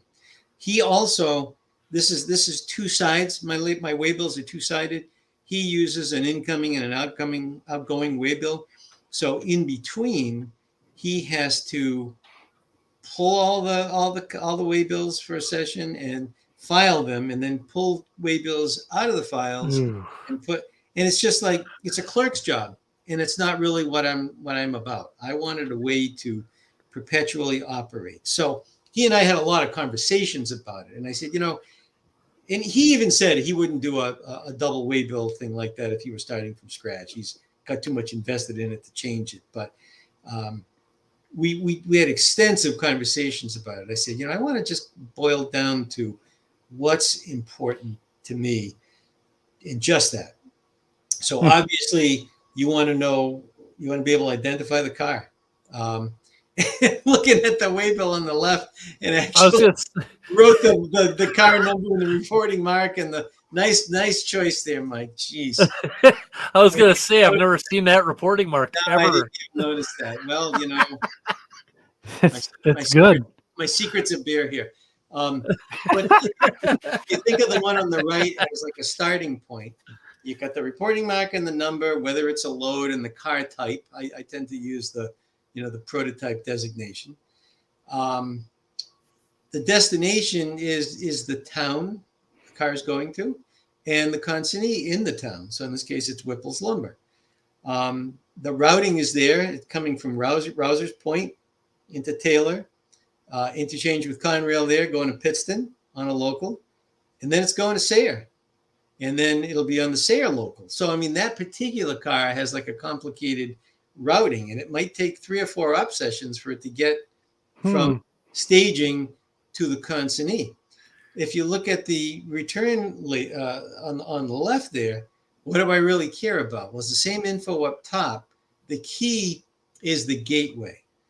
For gateway, and that was actually a terminology that Mike C came up with that I immediately embraced because it just made sense. Your staging yards are your gateways. That's what you're aiming your cars towards. So our gateway might be Allentown, or it might be Sayre, or it might be Binghamton, or in the case of the short line, it might be Avoca. And that's really all you care about when you're thinking about routing that car. So if you look at the routing, it's in Taylor, it's got to go to Pittston and then Allentown. It's that simple. When that car arrives in a stack of cards, the Pittston yard guy looks at this and goes, "Oh, it's an Allentown car." Puts it on the track. He's delegated to make up the Allentown train. That's that. Now, these cards go into little waybill boxes at each consignee. The other thing that I do between sessions is I'll just walk around the layout. It takes me 5 minutes flat, and I'll decide if a car is going to be switched in that next session or not. If it is, I just turn the card around. That simple. If I don't, the car sits there until another session. That's kind of cool. So do I classify the cars in station order or just deal with them at the intersection? Well, it depends. That's a good question. You can tell who's asking this question actually operates. It depends. There are situations where it is very useful to set up your local in a certain order that makes it, reasonable for the guy running the local, particularly on tracks where there's multiple car spots, which does happen in several places. So if you can have the foresight, and my buddy Dave's brilliant with this, he's got the whole thing in his head, man. He'll set up that local, and you go out there and you do your job. It's more fun when it's done correctly than when it's a mess. Now mistakes happen, and you deal with them. Sometimes cars get misrouted. You got to put it on another train to send it back. Every once in a while, a car is enough of a problem that it gets airlifted, but very seldom. Very seldom. It goes on the old 50 extra. Yeah. But I mean, that might happen once or twice a year. You know what I mean? It's usually the system being simple, and it's powerful because it tells you everything you need to know, and it's not clogging you up with anything you don't need to know. It just works. So I designed this on a spreadsheet and ran it by the Brain Trust, and people made a couple of suggestions, and then I just rocked with it. And I went down to a print shop and had them print it up for me and cut them all up, and the rest is history. And we just, we'll write up a card and very quickly. In the beginning, I was using stamps for the destinations and being very neat about it. Then after a while, it went by the wayside because you've got this many cars, you can't always do it the way you want. What's the size like of the physical size of your car cards? Maybe Like a business card? No, bigger than that. I want to say they're probably 2.5 by 4. Okay. And the size was dictated by these little wooden boxes that you buy at the craft stores. Really? They usually have like a little part on it that I just lop off. Yeah. You can gang them together like the ones at Pittston Yard. There's 8 of them together, or you can put them in singles, whatever combination you need. And I just glue them together, paint them green, and there you go. Mount them to the fascia. That's really good. Anyone else out in the section crew? We're still carrying almost 197 folks out there. Any questions about the car cards or anything? Get them in the chat. Mike's been a real good sport about answering them. So yeah, the questions tend to pop up for a little while, so I can kind of keep them in mind for the. Yeah, so I'll keep the producer will keep bringing them in front of you. Okay, so you're doing it good. Yeah. So did you consider doing something different before you came up with this car card system? Well, I mean, every layout I've ever operated on has a different setup. I told you about Confalone's. He's using the much more detailed version of this. Really the same size because he's using the same boxes. I basically steal as many ideas from him as I can because he's way ahead of me. He's several years ahead of me in terms of where he is with his layout. So I've learned a lot operating on his layout and being friends with him, and I've also gotten to work on his layout a lot. It's been there's a lot of good cross-pollination there. I've operated on layouts like we just had a session over Jim Reddington's layout, and he's got his car cards are much smaller, and they have little waybills in little pockets, and it's what he's using, and it works for him. And I figured it out, and it works. It looks like a lot more to it than what I'm doing here. So obviously I'm high on what I'm doing because that's what I decided to do for a reason. But basically, if you're able to use it as a tool to easily allow you to know what to do with a car wherever it is, because that's the job of the waybill, right? If you can easily figure that out, if a newbie can be shown how it works in no time at all, and if it doesn't get in the way of fun, then it's the right system. Thomas Klamoski's got a good question that I've been pondering myself. Do you have job descriptions for each train for guest operators that go with the waybills? I should. It's on the list. That's the best answer. I mean, it's not like I have a lot of people who haven't operated before tromping through all the time. I like small op sessions, 4 or 5 people max, even though it's a gigantic layout. Um, yeah, my buddy Dave and I operate usually once a week. And sometimes I don't talk to him for an hour and a half. I'm just in one area of the layout and he's doing his thing wherever. And then sometimes we're both working like in the same aisle. And it's nice when you're not like dealing with crowds. It's not that I don't like people. I just like small groups of people, because when you have a bunch of people, there's a lot of gab. There's a lot of questions. The bigger the group, the less I get a chance to run. I'm basically hosting rather than being part of the op session, which is fine once in a while. It's nice to see your friends once in a while. But Sure. in general, if you have, 4 or 5 people who know what they're doing, you just run. You just turn them loose Have a and good time. they know what they're doing. But there's no question that if you had somebody there for the first time, they need a pilot, because how are they going to? They're not qualified on the territory yet, right? It does make sense. I know up at Mike Confalone's, he used to have a job card all the time for all of his jobs, and they were very, very useful when I learned how to run his railroad. I think he kind of got away from that because he's made so many changes. He never kept up with it. Mike's one of those guys that likes to change things up a lot. So he, like I told him, I said, dude, you need to update this map. Like half the stuff we got to know where it goes is not even on the map. How am I supposed to know? I don't know Maine. I know Pennsylvania. I know Pennsylvania. So, little helpful suggestions like that. We drop to each other. But the question is definitely a good one. And yeah, you would need that. There are location signs everywhere. Most of the businesses have a proper sign, so you know what business it is. It's fairly straightforward once you learn what the job is supposed to do. Okay. So you got some good signage all around, but a couple And of on my things. signage, I also indicate which way is north and which way is south, because layouts tend to be a little bit of a spaghetti situation. You're looping around and turning back, and if you're not intimately familiar with the territory or the layout, you can easily get messed up on which way is north and south.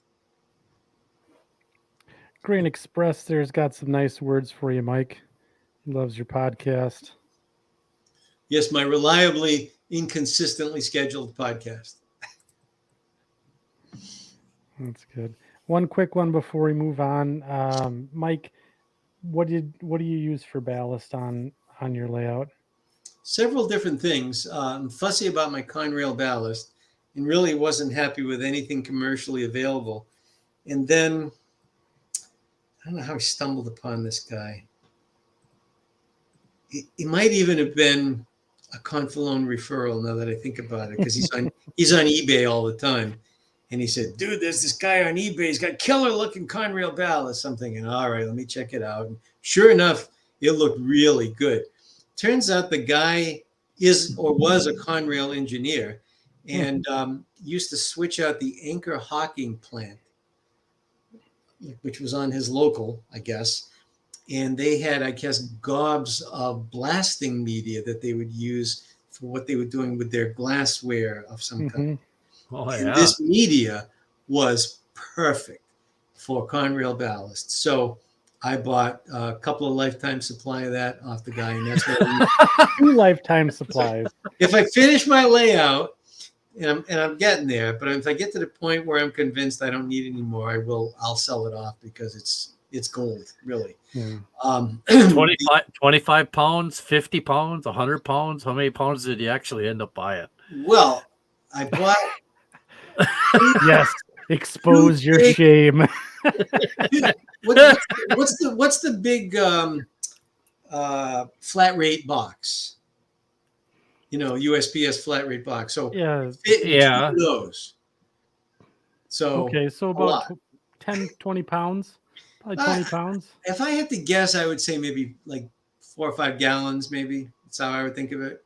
Yeah, so Think of it as That's not over the top ridiculous. I mean, for a layout that's 1,800 square feet, you're going to need that much, right? Not every. This is for mainline track. You know what I mean? So sidings get cinders usually, and a mixture of maybe a little bit of ballast here and there, like they've touched it up a little.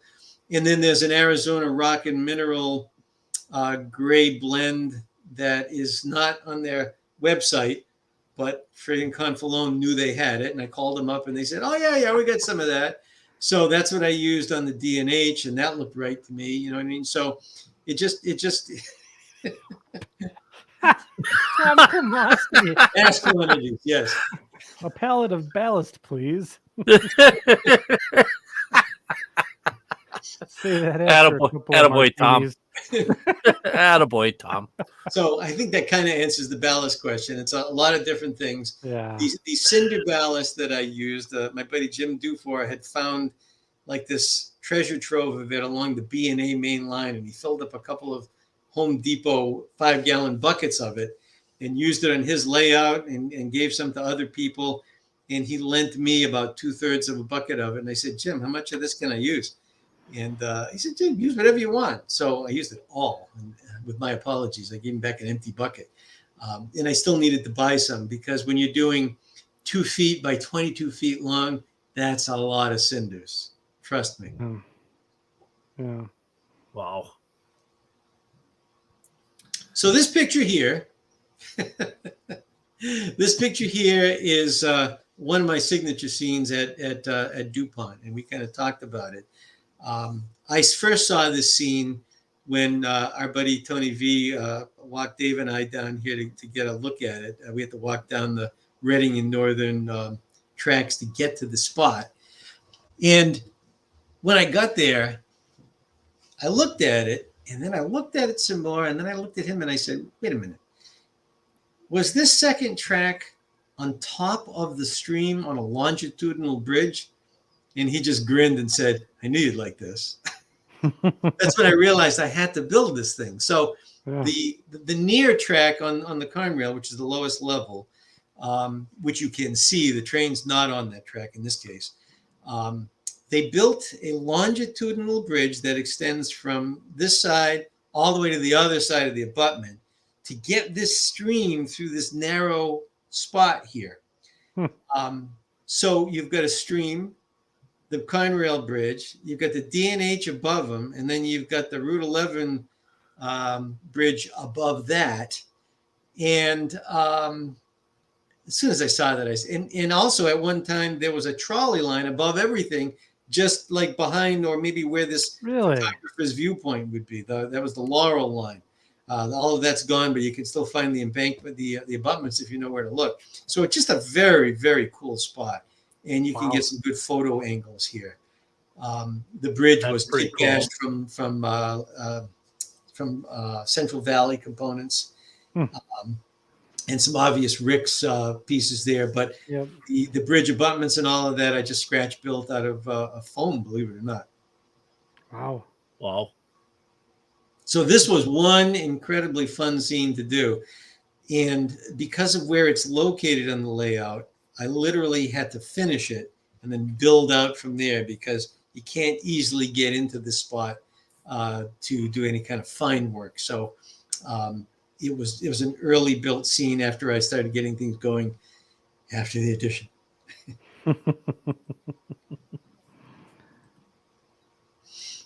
This is Taylor Yard. It's a smaller yard in terms of, as compared to Pittston, but it does the job. It enables us to have D&H road trains pick up and set off here at will. And you see there's a couple of covered hoppers there, kind of at an angle down at the end. That's the interchange track where D&H will put things for Conrail or vice versa. To the right of that in the rear, you can probably see some Conrail ballast cars sitting there. Conrail has a 3-track double-ended yard there and a stub track. And that's where Conrail will make their moves when they go over to the Kaiser Valley Industrial Park. If the Conrail is going to Scranton, they'll continue straight ahead down the D&H main, which is the different color ballast on the far left. And The Scranton swaps are done in a staging track, but the Kaiser Valley is the other side of this peninsula. If that makes sense. Huh. Wow. That was really cool. So this That's must another. be the That's other the angle. opposite angle view of Taylor Yard. So there's those same covered hoppers, and the little village there. Everything you see there that's modeled is all stuff that's actually there. In the lower left is the switch for the Taylor Secondary. That's Manuka Junction, and that D&H Freight House was modeled after one that they recently knocked down there. Ah. Huh. So now we have Manuka to go with Mahoopany. Mahoopany. Right. Yes. A Beautiful. lot of cool names there. There's so many cool names. Yep. Yeah, we just have Winnebago and Wyawega. And, Yeah, Wyawega and So what you're looking at here, this is a segment of the Taylor Secondary leading up to Manuka Junction. It's a 2.5% grade, which it is on the prototype. In fact, in some cases, they actually used the mountain pushers to assist this local. wow. Or whatever was hanging around in the yard. To the left of that is the Lackawanna River. And to the left of that, out of the picture, is the Peony Avoca Yard. So it's a very deep scene on the layout. wow. And that's another one of those deals where you have to model your way out on it. There's a hatch in there someplace to the right, but it's not fun. Okay, so we do have a quick question coming in here from Heath from Humanity Junction. So how many operation systems did you try before you settled on the one you're currently using? Tried initially trying to do things with switch lists, which kind of works and never really grabbed me. Too much work in between sessions. And I honestly have to say that most of the work from that point till when I needed my current setup was focused on getting the layout operating again.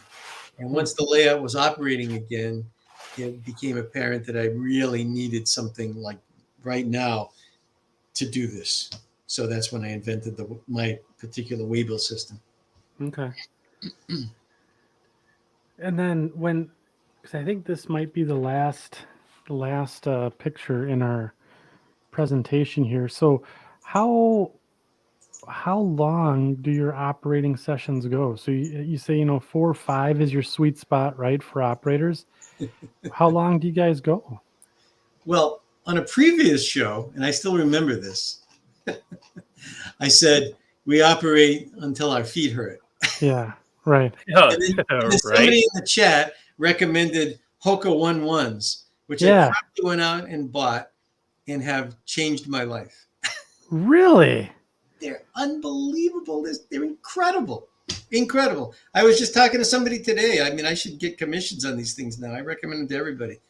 They're pretty clunky looking, but I'm no slave to fashion. I just want my feet not to hurt. Right. Oh man. So you get old enough, you just don't care. I'm there. Yeah. Have you? How many? So to actually answer the question. Yeah. So in the earlier days, we would opt till we drop, and then you just friggin' spent after that, And that's I operate a lot now, so I would rather have more frequent 3.5 hour op sessions, as opposed to 1 6-hour op session where afterwards I don't want to look at the layout. You know what I mean? Yeah. So you've had enough. Exactly. So 3.5 4 hours. That's typically kind of what we do, even at other people's layouts. We're all getting older, and people tend to crap out early and want to go home before it gets too dark. And that kind of stuff. Don't want to drive at night. Yeah, Reddington's only 45 minutes away. Confalone's 2 hours. Neil Schofield's an hour and a half. So, it just depends who's coming from where. Sure.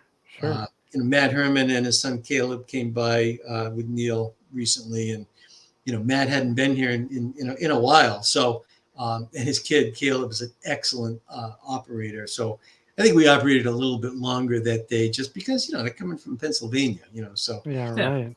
you Make want the to, trip worthwhile. yeah, you want to accommodate that. But it takes, it's never under 3 hours because you're doing stuff. You get lost in it. That's what I like about operating. I like to get immersed in it. I tend to eschew things that would take me out of it. It's one of the reasons I like hand throws. I don't necessarily want to be constantly going down to a panel and saying, what switch am I switching to move that turnout? I want to feel like I'm on the ground, walking and throwing turnouts. You know what I mean? And that keeps me in the mode of that particular job. So I tend to favor things that support that. So post-op sessions. It depends, right? It depends what the op session is. Like I said, my buddy Dave and I run almost every week unless I'm, building a roundhouse or going down to visit my son. But typically we operate usually once within 7 days. And then sometimes they're 5 days apart. It just kind of depends what we feel like doing. To have more friends over, you got to schedule that around people's schedules and stuff. So, those tend to happen maybe every couple of months, when you get extra people over. I'm not counting having a local over like Jim Reddington, like I said, is 45 minutes away. He comes over once or twice a month and operates with us. So it just kind of depends. We keep it loosey-goosey. My schedule can be very not determined by me. It's more event driven. So it's harder for me to schedule something that's ironclad as opposed to calling Jim up and saying, hey, you want to run trains tomorrow? So I like to keep it loose like that and flexible. And that just kind of works for us. Yeah, it's good. I think that's more fun too. If you get rigid on something, it can almost be a deterrent in some way, a fun deterrent. So if that's the last picture, I just want to talk briefly Sure. about the interactions in the op session. So I think we already talked about the fact that there's one Conrail road train in each direction on the real Conrail in my era. And we typically would only run one of those trains in a session. The pattern is usually we'll run the northbound, let's say, and then we'll run a bunch of locals because we got to deal with what the northbound dropped off in 2 locations. And then the next session we'll run the southbound. And in between all of that, we'll run the D&H as time and interest and whim permits. The Pocono Northeast is kind of a special case because it's just this cool little ramshackle rundown short line that has trackage rights all over the place and basically just ambles all over most of the layout at low profit and low speed.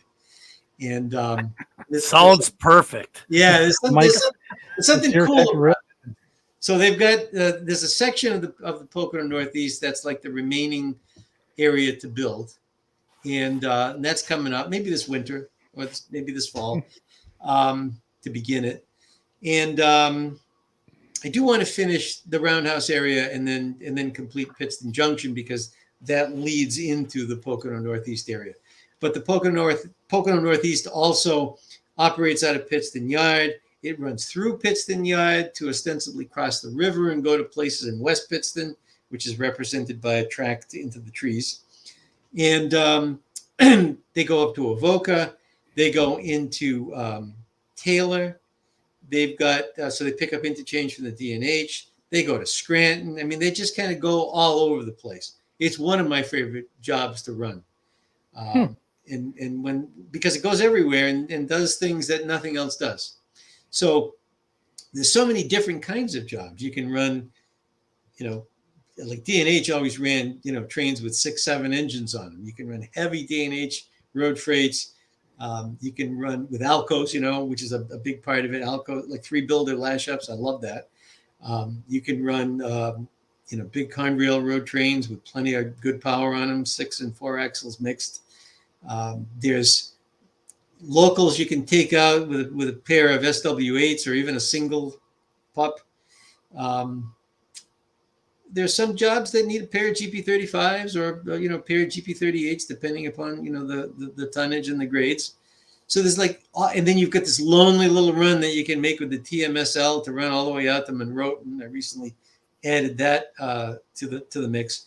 There's just so many different things to do that you never get sick of what you're doing, So that's kind of been a pleasant surprise for me, because until you start operating your layout, it's all theory, And the surprise for me has been that I built it in a way that I thought would be interesting to me. And it's mercifully proved to be much more so. So I don't think I'm gonna get sick of it. Yeah. There was just a quick question. I tried to answer it for you, but I think you talked about it earlier. So you asked Heath from Humanity Junctions asking the question. So the 5 to 4 operator session per operator session, that's just because you want to keep it simple. And you want to get to play too. You get beyond that point. It's like herding cats for me.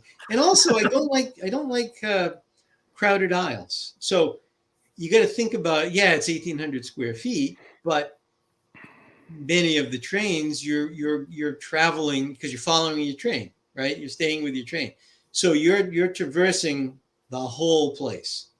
So if you had too many people, you're constantly going to be just worming your way around people. It's not that my aisles are narrow, but they're not huge either. Yeah. And everybody's got pinch points.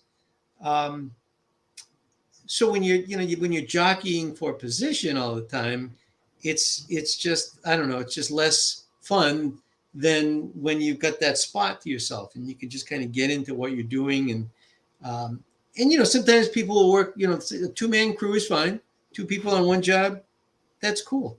But when you have a bunch of people, they're either doing something or they're hanging around rail fanning or gabbing it up and not adding to the sense of operating. So I don't want to feel all the time like, oh, this guy's just standing there. I got to find something for him to do. I want the session to kind of flow organically like it flows, driven by the traffic and the need to do what you need to do with it, rather than trying to keep people busy, if you will. Yeah, right. It's more designed for that than to. I mean, I know layouts. I mean, Tony Custer's layout, I don't think he could run it without 20 people. Ken McCory needed, I think, 30 people to operate his layout. That's not me. That's not me. I don't want to coordinate that many people. I don't want to entertain that many people. I just want to run my layout and have fun. Well, you don't exactly have, like, from the way I'm understanding it, is your layout is set up where you have like maybe 4 or 5 main areas and the rest is kind of run, right? Correct. That's a good way to look at it. But so I mean, you put one guy in each spot. You put one guy in each spot, and one guy's running a train. You really don't need. You don't need a lot of people. That lend one guy being there. You could certainly justify a guy in Mahoopany. Obviously, that's a job. I mean, and by the way, Mahoopany Switcher does go around the corner and go to Mashopin and Skinner's Eddy to switch out a couple of consignees and come back. So he gets a little bit out on the road when he's done with his chores at Mahoopany. But right behind him is Jenkins. So if the Jenkins local is coming by, he's working that area right behind you. There is sufficient space there. All the road trains will either go through Mahoopany or behind the Mahoopany guys. So the D&H guys are going right by there. Yep. If you're in the other room and you're working if you're on the Laceyville local, you might have to clear up for the road train to come through there, and that's fine. But if the Towanda local is working Towanda, well, that's kind of behind you and a little bit to your side. You can accommodate that. So I mean, that's kind of what happens in the 5-guy op sessions. Like I said, beyond that, the number of jobs that can happen simultaneously in the layout don't expand according to the number of operators. It's determined by the layout itself and what the operational scheme is. Yeah. That's true.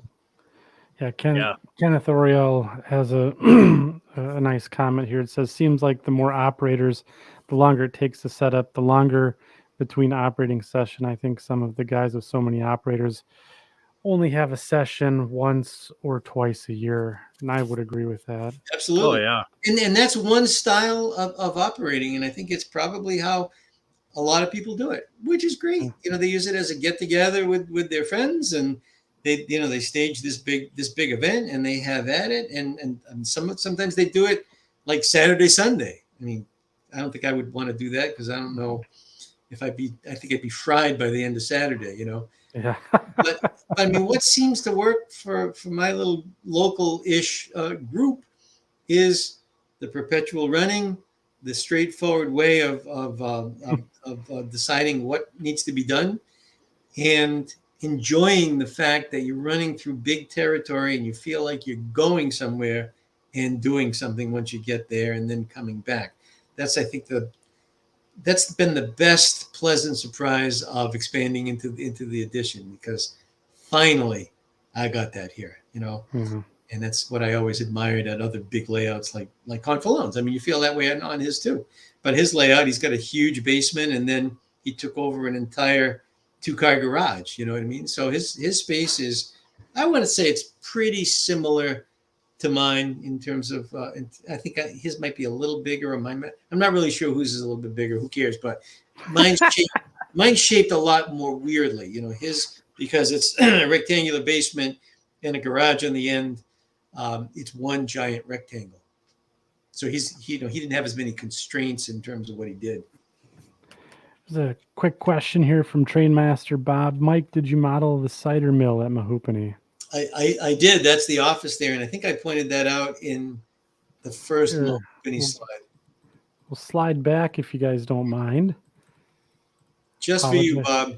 There That's it is. a little building there, isn't it? Bottom left. That's the cider mill office. Bottom left, over here. Yeah, very good. That was a must. Actually, that was built by Rich Cobb for me from pictures that I took when I zipped down there and zipped out of there. So that brings up there was a question about that earlier on. Did you do you have help, or are you doing this all by yourself on building the layout?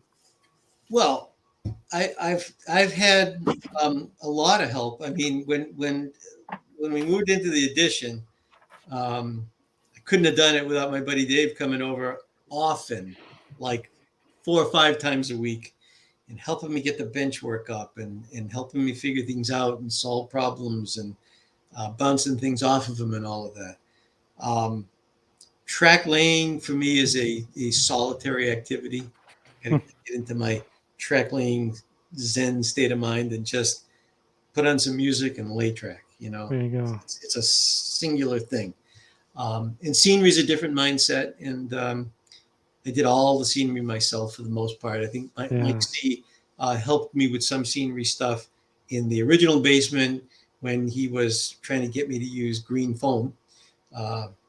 Thank goodness for that. Ironically, he doesn't use it anymore, but I have fully embraced it. And Mike and Jim Dufour and Neil Schofield have done some static grass on my layout because they're all better at it than I am.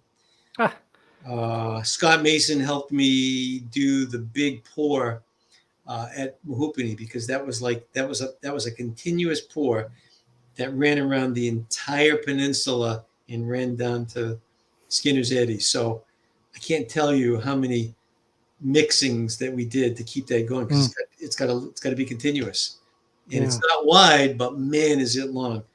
We went through so much Envirotex for that; it was just unbelievable. Wow. So yes, various people have helped me.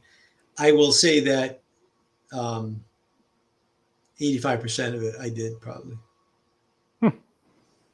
Wow. Awesome. Like the trees, for example. And we talked about that on the last time you were on the show. Everybody talks about it. Yeah. You got to be a little nuts. But if you're modeling Northeast Pennsylvania, how do you not? You just have to make a friend making trees, because you need them. I'm up to about 4,700 at this point. It's like modeling Arizona and not having any sand, right? Exactly.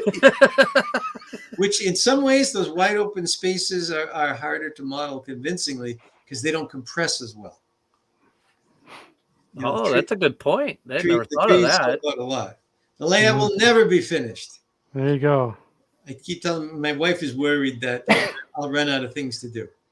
But she doesn't understand that the approach I've taken with the layout being this size is I've tried to get all of it to what I call the presentable stage, so that when I'm running trains, I don't suddenly get into a bare plywood section that just jars me out of, the mode that I was in.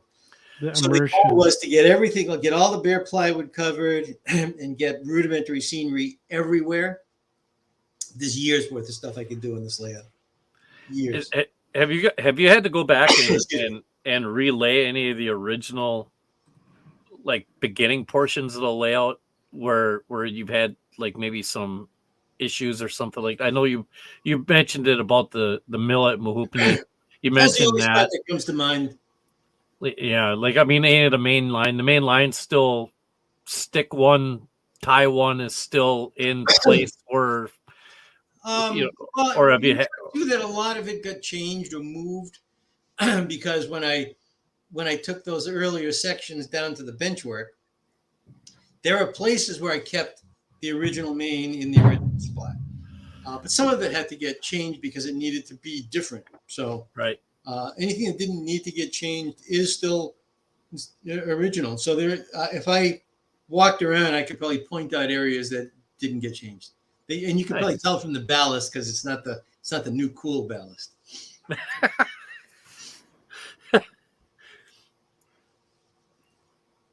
Outstanding. All right.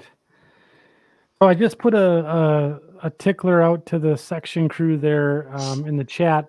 If you have any questions for Mike and operations on the Conrail Lehigh line tonight, make sure you get them in there.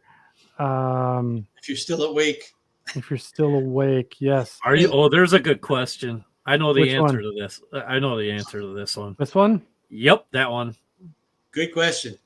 Chad Martin. It is in the plan to have the areas that had signals in my era eventually have signals. That would be the big interlocking at DuPont and Pittston Junction. Those were the only places on my line in my era that had working signals. Hurricane, I think it was Agnes, took out all of the signals all the way up the river and what have you, mercifully. So it's just, and I say that, I have a buddy of mine, Dennis Drumheller, who is just a whiz at this kind of stuff. Here's an example of where I am going to bring him right into the picture and say, Dennis, time to do some signals. Make sure that I can understand what he has done after the fact. So yeah, that's in the works. We used to use radios a lot on the bigger op sessions. In fact, for some years, we had a designated dispatcher. Albert Confalones, he made a little dispatcher area in the furnace room. And we stuck my buddy Dave in there because he is a dispatcher in real life. And I made I actually kit bashed a dispatcher microphone that he could use. And he had a train sheet and gave out, we had to write orders and all of that stuff. And it was a lot of fun. And it was good to learn how all of that works and understand how the real railroads did stuff. We don't do any of that now, and I don't miss it. Dave doesn't miss being stuck in the furnace room. He got enough of that in real life. I was going to say those dispatchers, they're not exactly nowadays, some of them are in big sprawling complexes, but I mean, absolutely. Used to be, I know the guys on the WC, they were kind of on their little cubicle type of deal with two screens in front of them, and that was it. Well, I mean, I've been in big dispatching centers like the one up in Boston, and it's just the whole wall is just a screen. Wall, longer than Pittston Yard. My biggest mistake I would. That's a great question. I mean, I made so many mistakes I've lost count. Right. I mean that it's the layout kabooms are what you have to do to fix your mistakes. Mistakes aren't necessarily a bad thing. Unless you repeat them. The goal is to not repeat mistakes, but to learn from them. Right. Right. I think the reason I know what I know is because I've made so many mistakes. I mean, really. I don't know if there was like one big one, really. I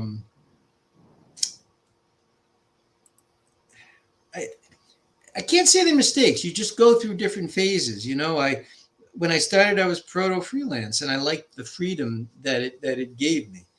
And I didn't realize until I got into it for X amount of time that it was also limiting in ways that pure proto wasn't. I mean, everything has pros and cons, right? But again, it was, I think, discovering the area that I wanted to model, or just stumbling upon it, really, and then everything kind of sprung from that. Well, so there's not that many trains running at one time. So if you're on a local, we communicate. The layout's not so huge that you can't talk to one another. You could, if you send out the Laceyville job, you tell them you're clear to Laceyville, and then clear up for CGAL. And when he's by you, you've got the main. We'll just do it informally like that.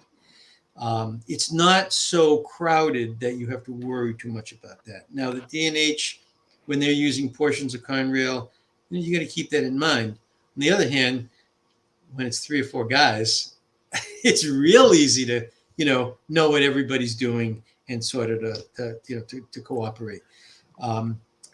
Why be super formal, right? I mean, you don't need that. And the layout really, and even the prototype that I modeled doesn't really lend itself to that streetcar-like running that you need to really have formal dispatching for. If you had a dispatcher doing these things, he'd be kind of bored. It's just not enough going on requiring dispatcher interaction. But there are certain things that are, and sometimes we still use my buddy Dave as like an informal dispatcher, and we'll call him on the radio and tell him what we're doing. The radios are all there. We might get back to it at some point. It's just whatever we feel like doing, basically. If that makes sense. Yeah. So this is an interesting question from Tech Guy, because you talk about Mike Confalone's layout a bit, and then we talk about yours, which is very prototypically accurate. So Tech Guy says, I'm planning a layout. Does it have to be realistically accurate, or can you use an imaginary layout or layouts that does not exist? I mean, the flippant answer to that is do whatever you want, whatever makes you happy. Each approach has its own pros and cons. Mike's layout, Mike Confalone's layout is pure proto freelance, meaning that it is based on a line that doesn't exist, that he invented, that he put a lot of thought into where it would run physically in Maine, what the traffic would be, how it would interchange with other railroads, what industries it would have in Maine. He really put a lot of thought and planning into that and did a tremendous job doing it. And it's kind of what I was trying to do even before I met him with my proto freelance efforts that were sort of like, Pennsylvania-ish, that I was trying to have my cake and eat it too. But in my case, because it was not invented from scratch, but it was basically just trying to borrow elements from different things I liked on the prototype, it was for me ultimately unsatisfying because it was everything and it was nothing. So for me personally, I mean, it's a very personal decision that you make in terms of what you like and how you want it to be. The key is to make that decision. It's to understand what would make you happy and aim for that. So kind of tying into, what another follow-up question. I apologize for this, Mike, but I'm going to ask it for folks that are new to the hobby, right?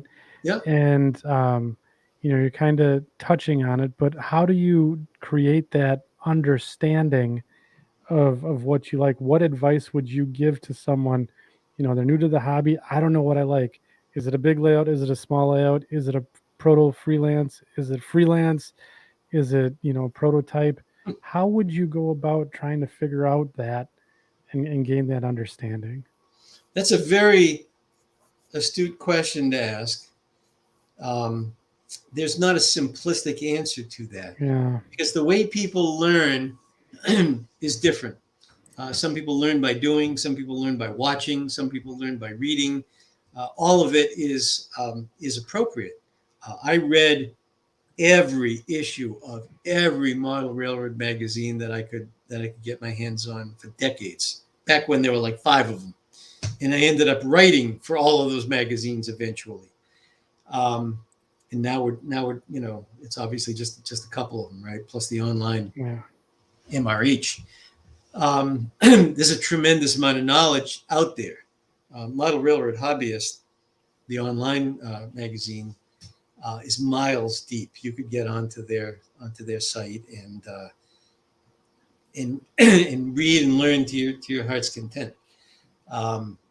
Get on the Facebook groups. My group's an example. There you go. One. Yeah. Lance Mindheim. He's the knowledge he's got. Read one of his books, right? Yeah, I mean, read every book that Tony Custer ever published. It's gold. Read everything you can. But for me, part of the key was to get trackside. I'm one of those people who like to model what he saw. I was doing that with construction stuff when I was a little kid. I'd go out and I'd see something and come home and I'd want to model it, before I was even a model railroader. But there's different approaches. Some people are, the layout, they just want to get it to the point where they can operate. Well, maybe you hire somebody like Lance to build it for you. There you go. It just depends what drives you. I'm a creative person. I'm a builder. I like to make things. So a model railroad where you're literally making everything, if you want, is ideal for that kind of a person. So you kind of have to know yourself, first and foremost. I would go to clubs. I would, if there's a club you can join, you'll quickly learn who you like and who you don't, and what you like and what you don't. Yeah, right.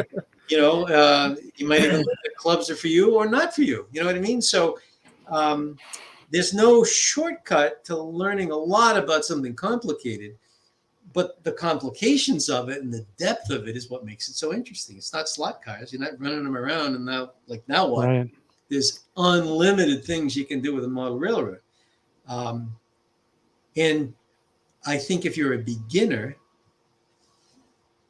there are some excellent beginner books, but I would start small, because if you start too big and you just kind of lose focus and you lose energy on it, there's so many layouts that were maybe too big that never get finished and just get abandoned because the people just lost, they just lost it. The other thing I would highly recommend, find prototype train meets that you can travel to, that are close enough to go to. Mm-hmm. You will make lifelong friends at these things. You'll click with somebody or somebody's there, and you will learn so much from these people. And the people that go to proto meets are there basically to talk technique. They'll answer any question you have. How did you make that? Why did you make that decision? They're happy to talk about it. So that would be my advice on that. Yeah, and I think the one thing I'll add, Mike, is that it is a journey. It is not something that you're going to find out in 2 weeks. That's right. You're going to take years. It helps if you're a process person and not an end result person. Because model railroading is a process. And it's okay to change. It's okay it's okay to change your layout or change what you want to model. You know, It is? it is. I'm letting people know that Make it's okay. mistakes. It's okay to make mistakes. A And lot it's of the stuff that you change, you can reuse. You know, if you're Right. careful on how you disassemble. Not if you take Right. a sledgehammer to Well- it, obviously. Well, that kind of Andy, that kind of sort of comes into a question that I just thought of is one of the issues I always had is I've always been a Milwaukee Road modeler. And part of the reason why I went and I started doing freelancing is because I never felt as if I could do the area of the Milwaukee Road I wanted to do justice. There was just not enough. I didn't have enough skill and I didn't have enough room to be able to do what the area that I wanted to do and make it represent it properly. You went The to way I Little Joe's wanted in Catenary, didn't you? No, no, I did not. No. But the thing is my question is do you feel that you've done the Lehigh lines justice with your layout? Oh, yeah. I mean, like, Yeah. I mean, I know it's kind of a weird question. Like, do you really, but it really, I find it to be an important question because I think that kind of goes into what you're saying is because of the fact that some guys just lose focus and lose energy because of the fact that they just kind of start getting bored with what they're doing. Right. And then they start making mistakes and then they lose interest and they just, so, I mean, you really feel as if you're walking into Pennsylvania and on the Lehigh lines when you go in your basement. I mean, I think so. There's one shot that I took that I think it was in my RPM clinic, and it's an 18-foot deep scene, and it's just trees as far as the eye can see with things popping up here and there, and it just looks like when you drive through Pennsylvania. So I had some visitors from the area up here one time, and I was listening to them in the other room, and I was talking to one of the other people that was with him, and the guy was saying, look at that, I used to fish there. See, that's what it makes when it. I thought, okay. When they can recognize it, that's good. Yeah. That's when you get people saying that, then you've captured the scene. That's good. So there's going to be a quiz later. Everybody understand how we operate? Yeah. Yep. And if anybody has questions after the fact, just DM me on Facebook or on the podcast group here or my podcast group or whatever. I'm happy to answer anything that we didn't cover or that you thought of later. Oh, and then the final we did sneak one more photo in here. I forgot about that one. Wow. Let's see here. So I told Andy, I said, I think I'm officially at the point where it's time for me to just get a box, take everything off, and reorganize everything. Just go like this with your arm and go. A little bit neater, but this is what happens when you move from one project to the next, and you don't allow sufficient time in between. I've been really busy this past month of May. A lot of IT business. I had a vacation to go down and see my son and his wife and my new granddaughter. That was a week, and it's just been really, really busy lately. I'm looking forward to dialing it back a little bit this summer. I don't know. I mean, I think this is going to segue into our final segment of the evening, but I see a lot of space there, Mike. I see. You do? Yeah, I see a lot of space. We could get a couple of projects here right in the foreground. Where those clips are. See those little clips? Yeah. It took me a half an hour before the show to find those three, and they were on the workbench. So that's when I thought, yeah, we got to clean things up here.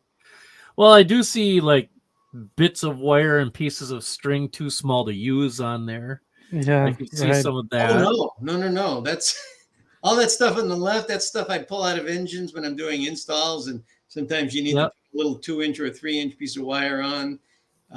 So yeah, there's a lot going on there. I Yeah. just, Confalone's always saying, dude, I need to get 4 6-axle C630s done. I'm sending them down to you. And they just show up and you got to jump on them. So, I mean, it's always stuff like that going on Yeah. that I'm doing I in hear. between things. But if I showed you, I didn't take a picture of my workshop. I probably should have done that. That's even more horrifying right now because the I can't entire imagine. one side of it is all dedicated to the tree making factory, and the table saw is big. It's got a big side table and a big outfeed table, and the entire top of it is dedicated towards all the roundhouse production stuff. You know what I mean? So Yeah. it's when I'm in the middle of something, it's intense. Yeah. That's awesome. So, I don't see any taco sauce. well, he That's to the left.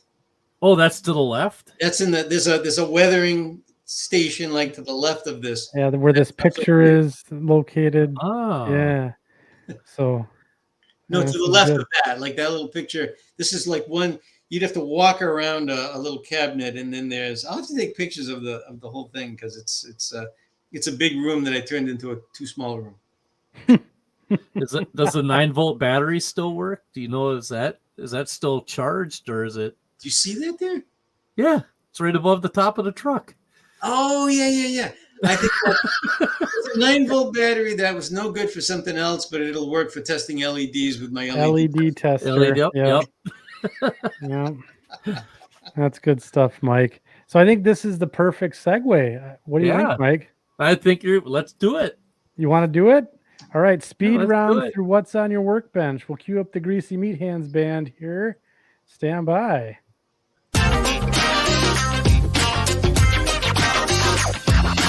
Look for sound. I need to do that.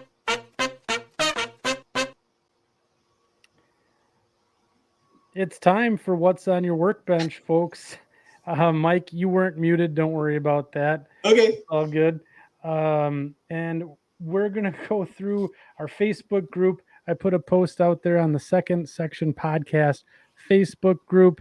What's on your workbench? And you guys have submitted a handful of items for us to review live on the show. And we will all decide with special guest referee Mike Rose. Who's got the worst one? Who has the workbench of the week? So without further dilly-dally here, I'll go ahead. We'll do I might have to recuse myself if I don't see one worse than mine. Yes. Yeah, we'll certainly do that. So basically I asked the question, is your layout also your workbench? It seems to be what's happening with my layout here. So the comments this evening, we'll go through the pictures. Here we have Don Iris working on a customer's 462 Pacific ESU sound, replacing the front and rear lights with LEDs. That's you than me, Don. Wow. Yeah, no kidding, right? I've done plenty of steam. I hate working on steam. Brave man doing steam. So, but very neat workbench. Jerry Jackson, thank you, Andy. Just finished the valance. Next step is LED strip light and backdrop. Looks like he's well on his way to layout construction here. That's looking good. Very nice. Very neat. Very neat shelf layout. Looks like he's got the track plan already out here, laid out on his setup already. Thank you, Jerry. Paul Scott August got a few projects going on, finishing a couple of Campbell scale model kits and converting the layout to DCC wireless throttle. So my question would be, doesn't always look like that, does it? No, it can't. That's like the starting point. Growing up, I always saw those Campbell scale kits at like hobby shops, and I thought, boy, you're buying a box of sticks. Now I'm sitting here going, that's that would be fun to do. That would be fun to build. It's amazing how when you get older, your mind changes about your outlook on things, you know. Yeah. Paul recently had a couple of his locomotives done up with DCC and sound. He has a video on his YouTube channel. It is really, really good watching them in action. Check that out. Let's see what we got here. Austin Clunker here, upgrading my Athearn GP7U with photo etch parts. Steps are all done now, working on shutters and grills. Nice. It will be ready for paint soon, plus some awesome new stickers. What's that going to be painted?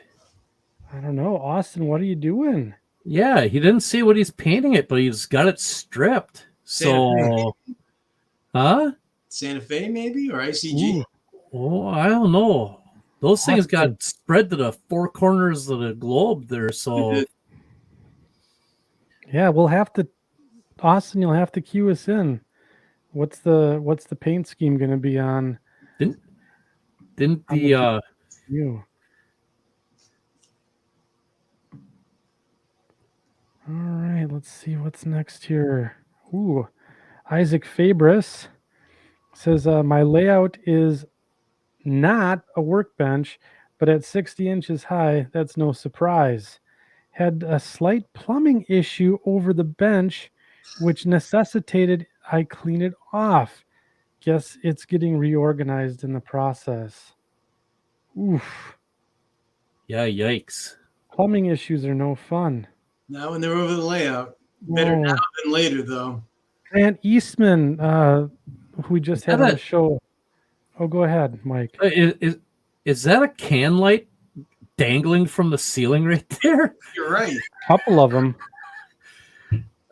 Wow. A couple of can lights there that yikes. Yeah. I hope everything worked out okay, because that doesn't look very good. Seen better, that's for sure. Good luck, Isaac. I'm sorry I cut you off though. What were you saying there, Andy? Just Grant Eastman had a plumbing issue that leaked onto his layout. That was no good for everyone. Let's see here. All right. Oh, I did that one already. Production value here. Ian Boone.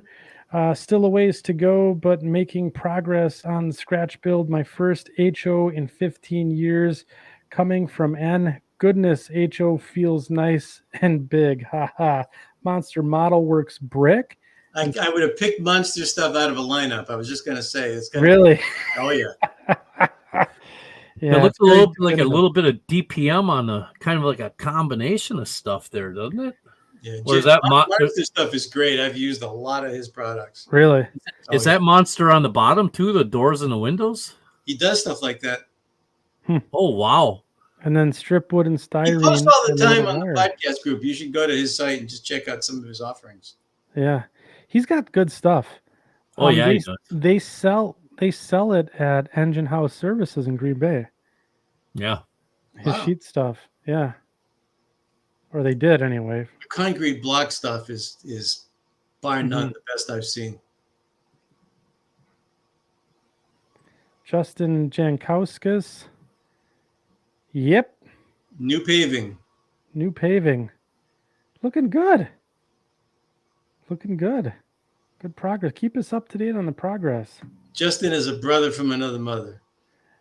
No, fellow DNH modeler, if I'm not mistaken, correct? We could probably take his layout and connect it to mine. I know he had a comment when we posted the DNH pic. Sal Natale getting ready to paint 3D printed Athearn passenger car interiors and two box cars. That'll take a minute. Yeah. Current status, all primed up. Oh, here we go. This is engineering at its finest. Toilet paper tube to hold the box cars while painting. Yep. So obvious in retrospect. Yeah. I've used that technique myself. Nice.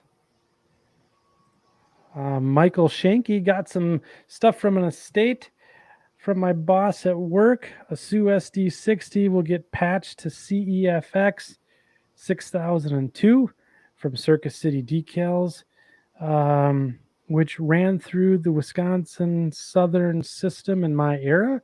Took me 7 hours to make it run again after sitting in a box for 14 years. Wow. I'll bet. My workbenches are completely full of stuff. I've never had it this bad before. Well, stop buying things. Or he's never had it this good.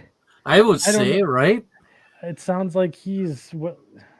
But wait a minute. I want to say this. Is there a guy in model railroading, no matter what level you've been at, who didn't have the Tyco grade crossing with the little push lever that made the gates come down? Oh. I thought I had 2 of those. He's got one right there. Yeah.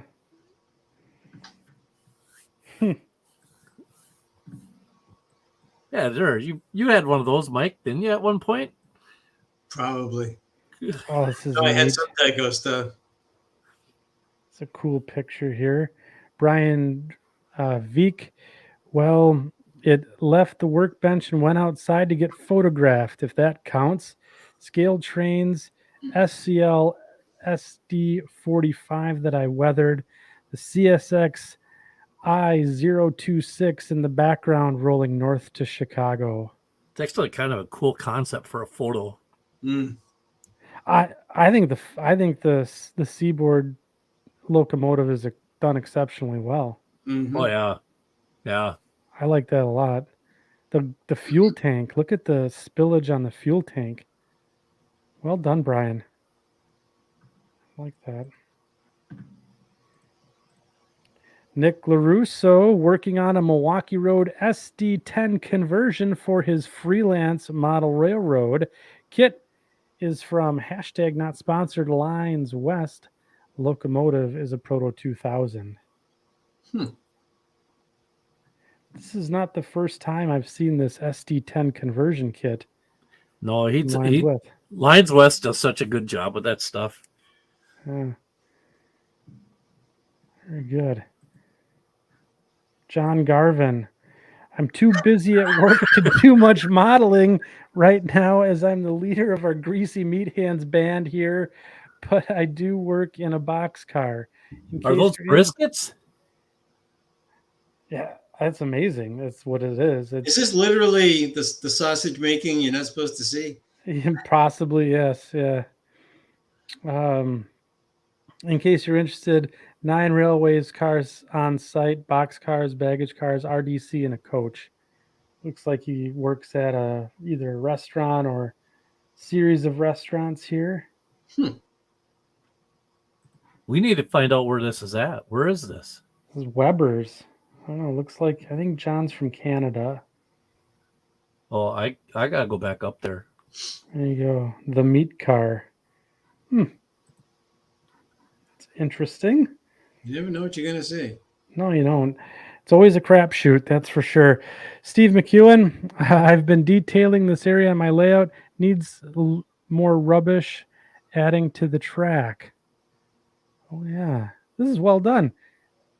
It's got nice, looks like platform that's in the works here. Nice fence, some static grass, NCE.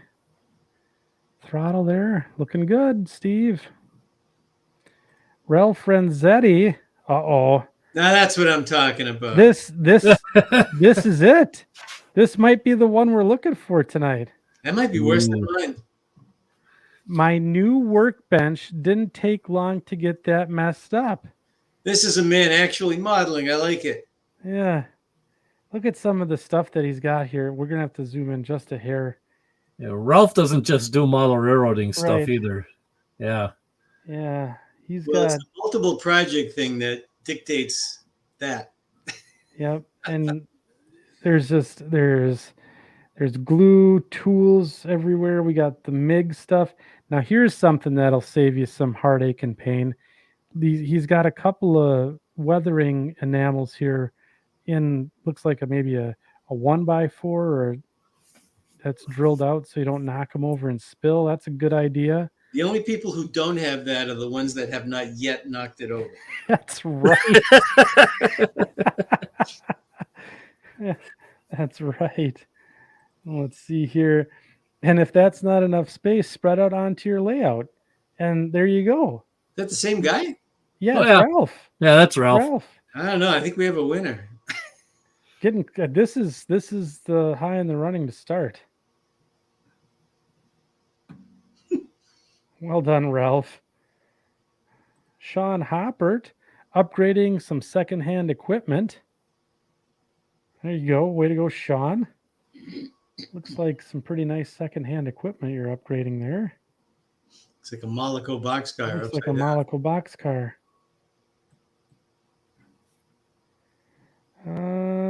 Mike Rose, you had a comment here. Used to be, but not anymore.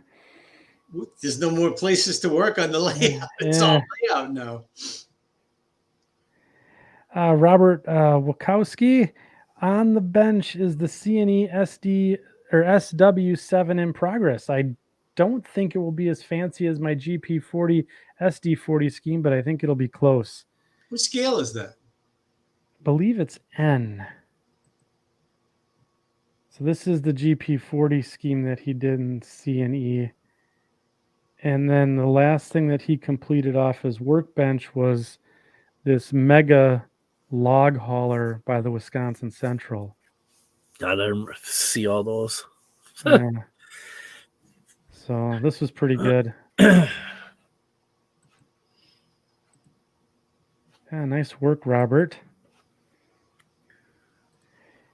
Kenneth Oriole. Ooh. This should qualify. It does qualify. Wow. Oh, the new staging yard in progress with the notebook for programming, turnout servos, various electrical tools and parts, connecting power, and more. Next question is how many who I don't know how to read this right. Next question, how many who do this have broken something on the layout? I'm working on a rolling tool cart to lessen the impact. Oh, yeah. Man. It's a big staging yard. Yes. Good luck, Kenneth. Yes, the rolling tool cart is it is a good option, that's for sure. Actually, yep. I built one and the top of it looks like my bench. I'm actually recording the podcast from the top of my rolling tool cart. Really? Yeah. This is you guys can see that. Yeah. This is basically, and I slide this under the layout when I'm done. Nice. Yeah.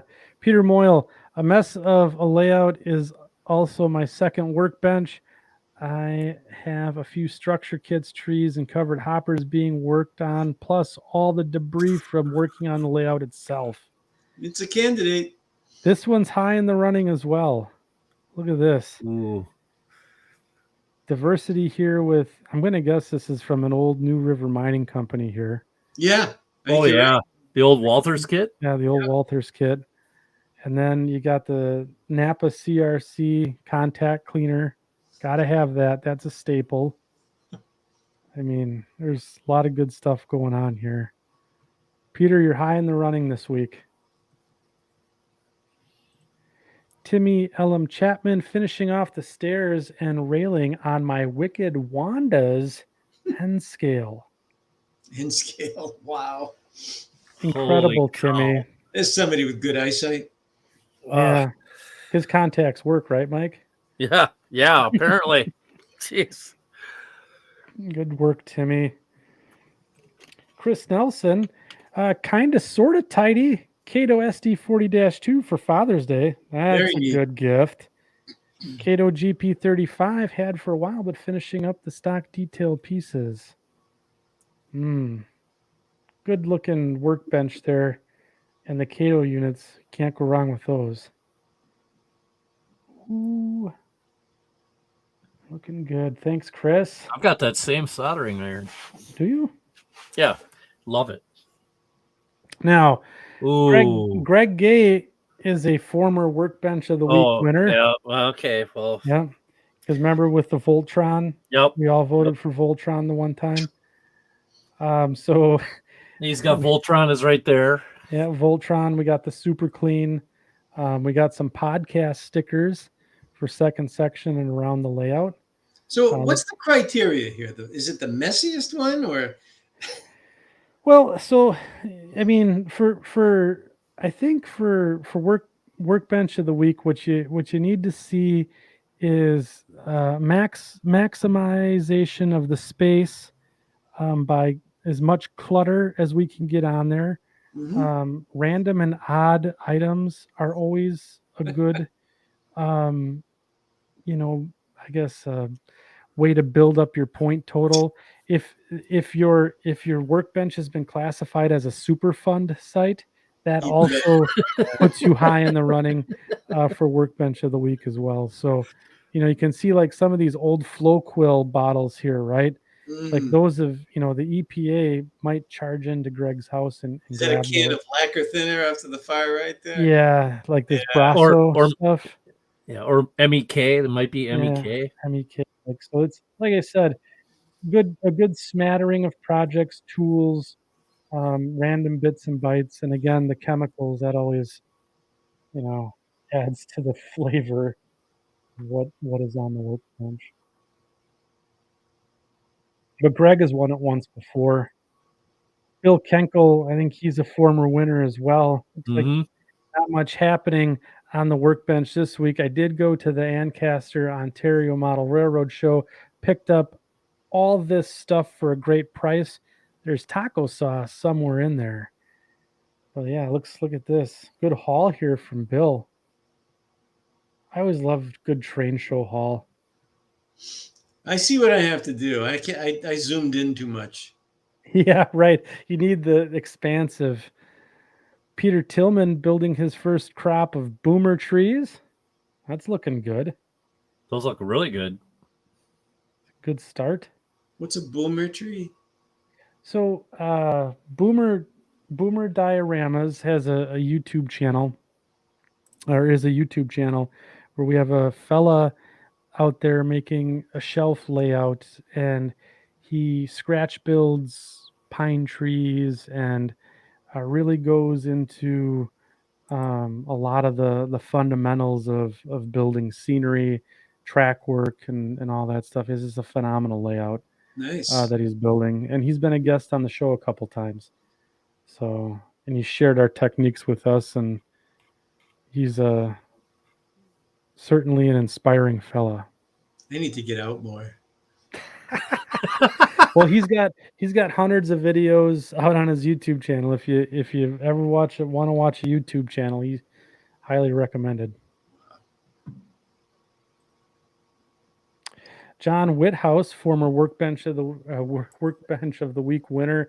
Nothing on the workbench lately. I'm in full automotive mode for the summer, getting the Mercury ready for autocross events, but I'm always keeping up with the second section podcast. Attaboy, John.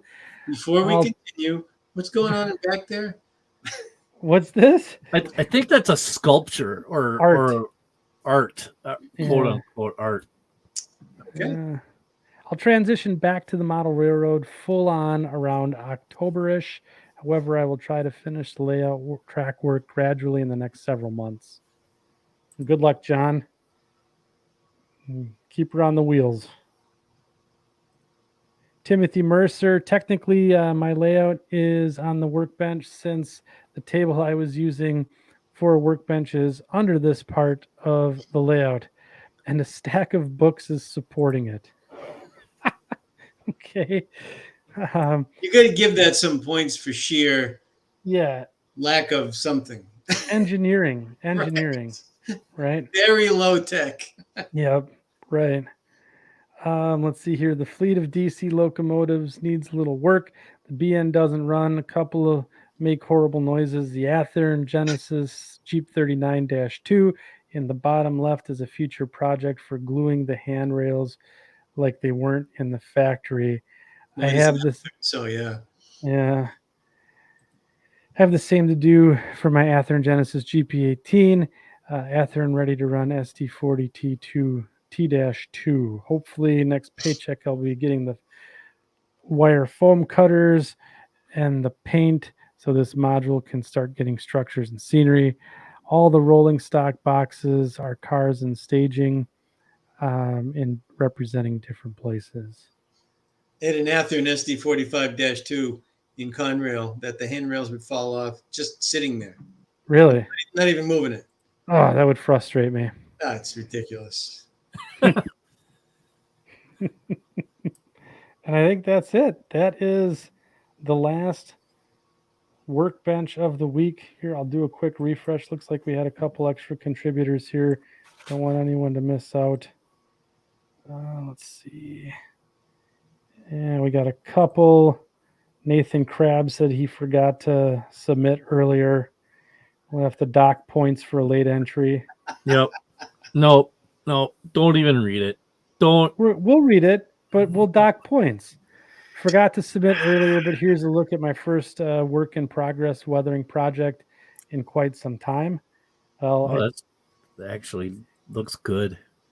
I would say that it looks like your skills are rusty in a good way. Not exactly a workbench, though. No, it's not a workbench. So he's got a screwdriver over there. So does that count? I guess. Yeah, we're gonna give you minus points. So Nathan for the late submission. Yeah. Chris Haddo, nothing railroad wise, just cleaning out the tobacco pipes. That's interesting.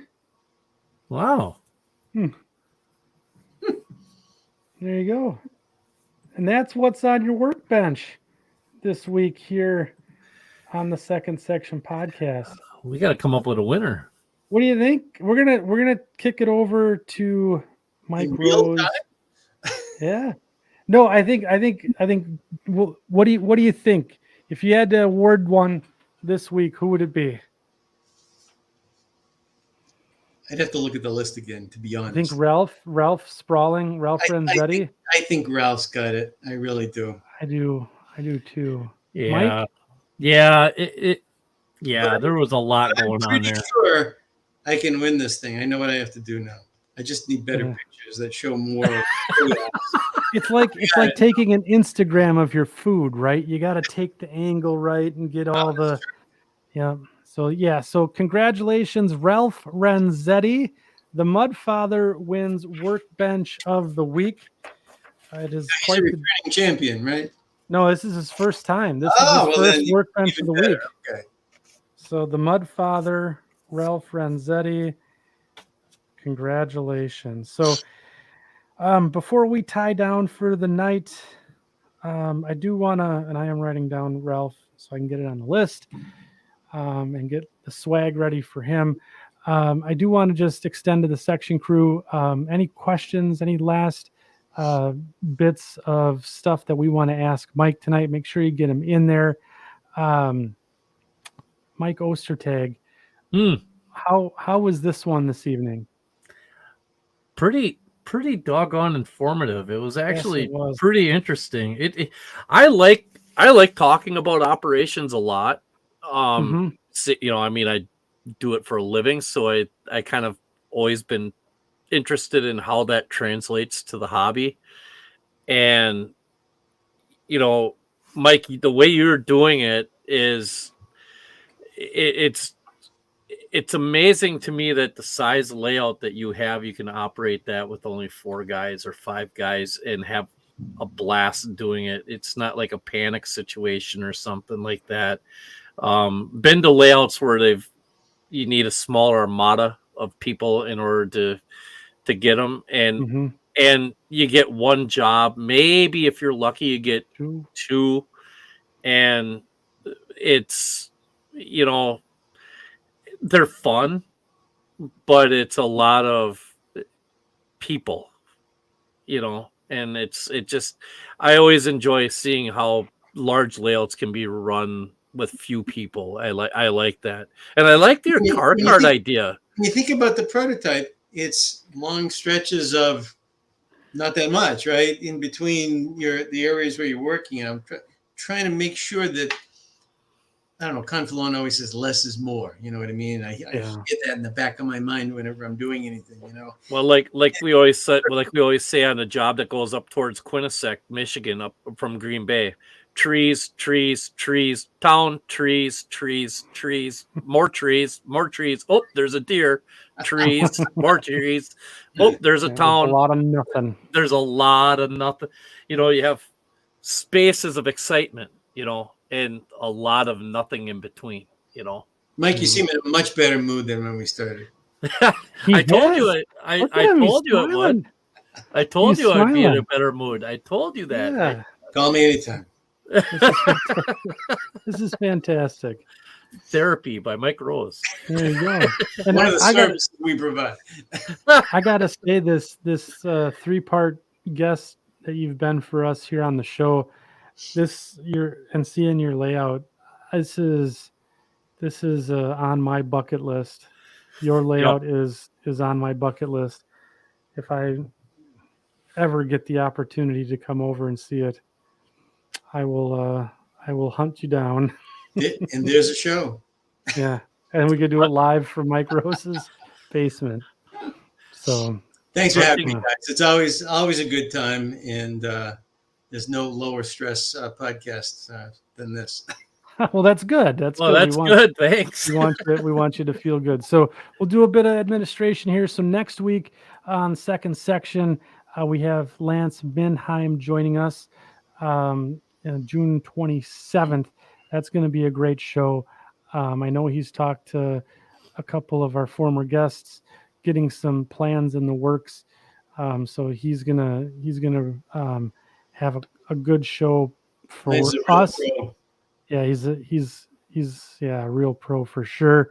And then we are going to take some time off for 4th of July, and then I think we're going to come back on the 11th. So we'll look forward. Jimmy from DIY, right? Yeah, we're having Jimmy from the DIY and Digital on the 11th. So looking forward to that. We got a good slate coming up. But Mike, I got to thank you again for coming on. This was fantastic.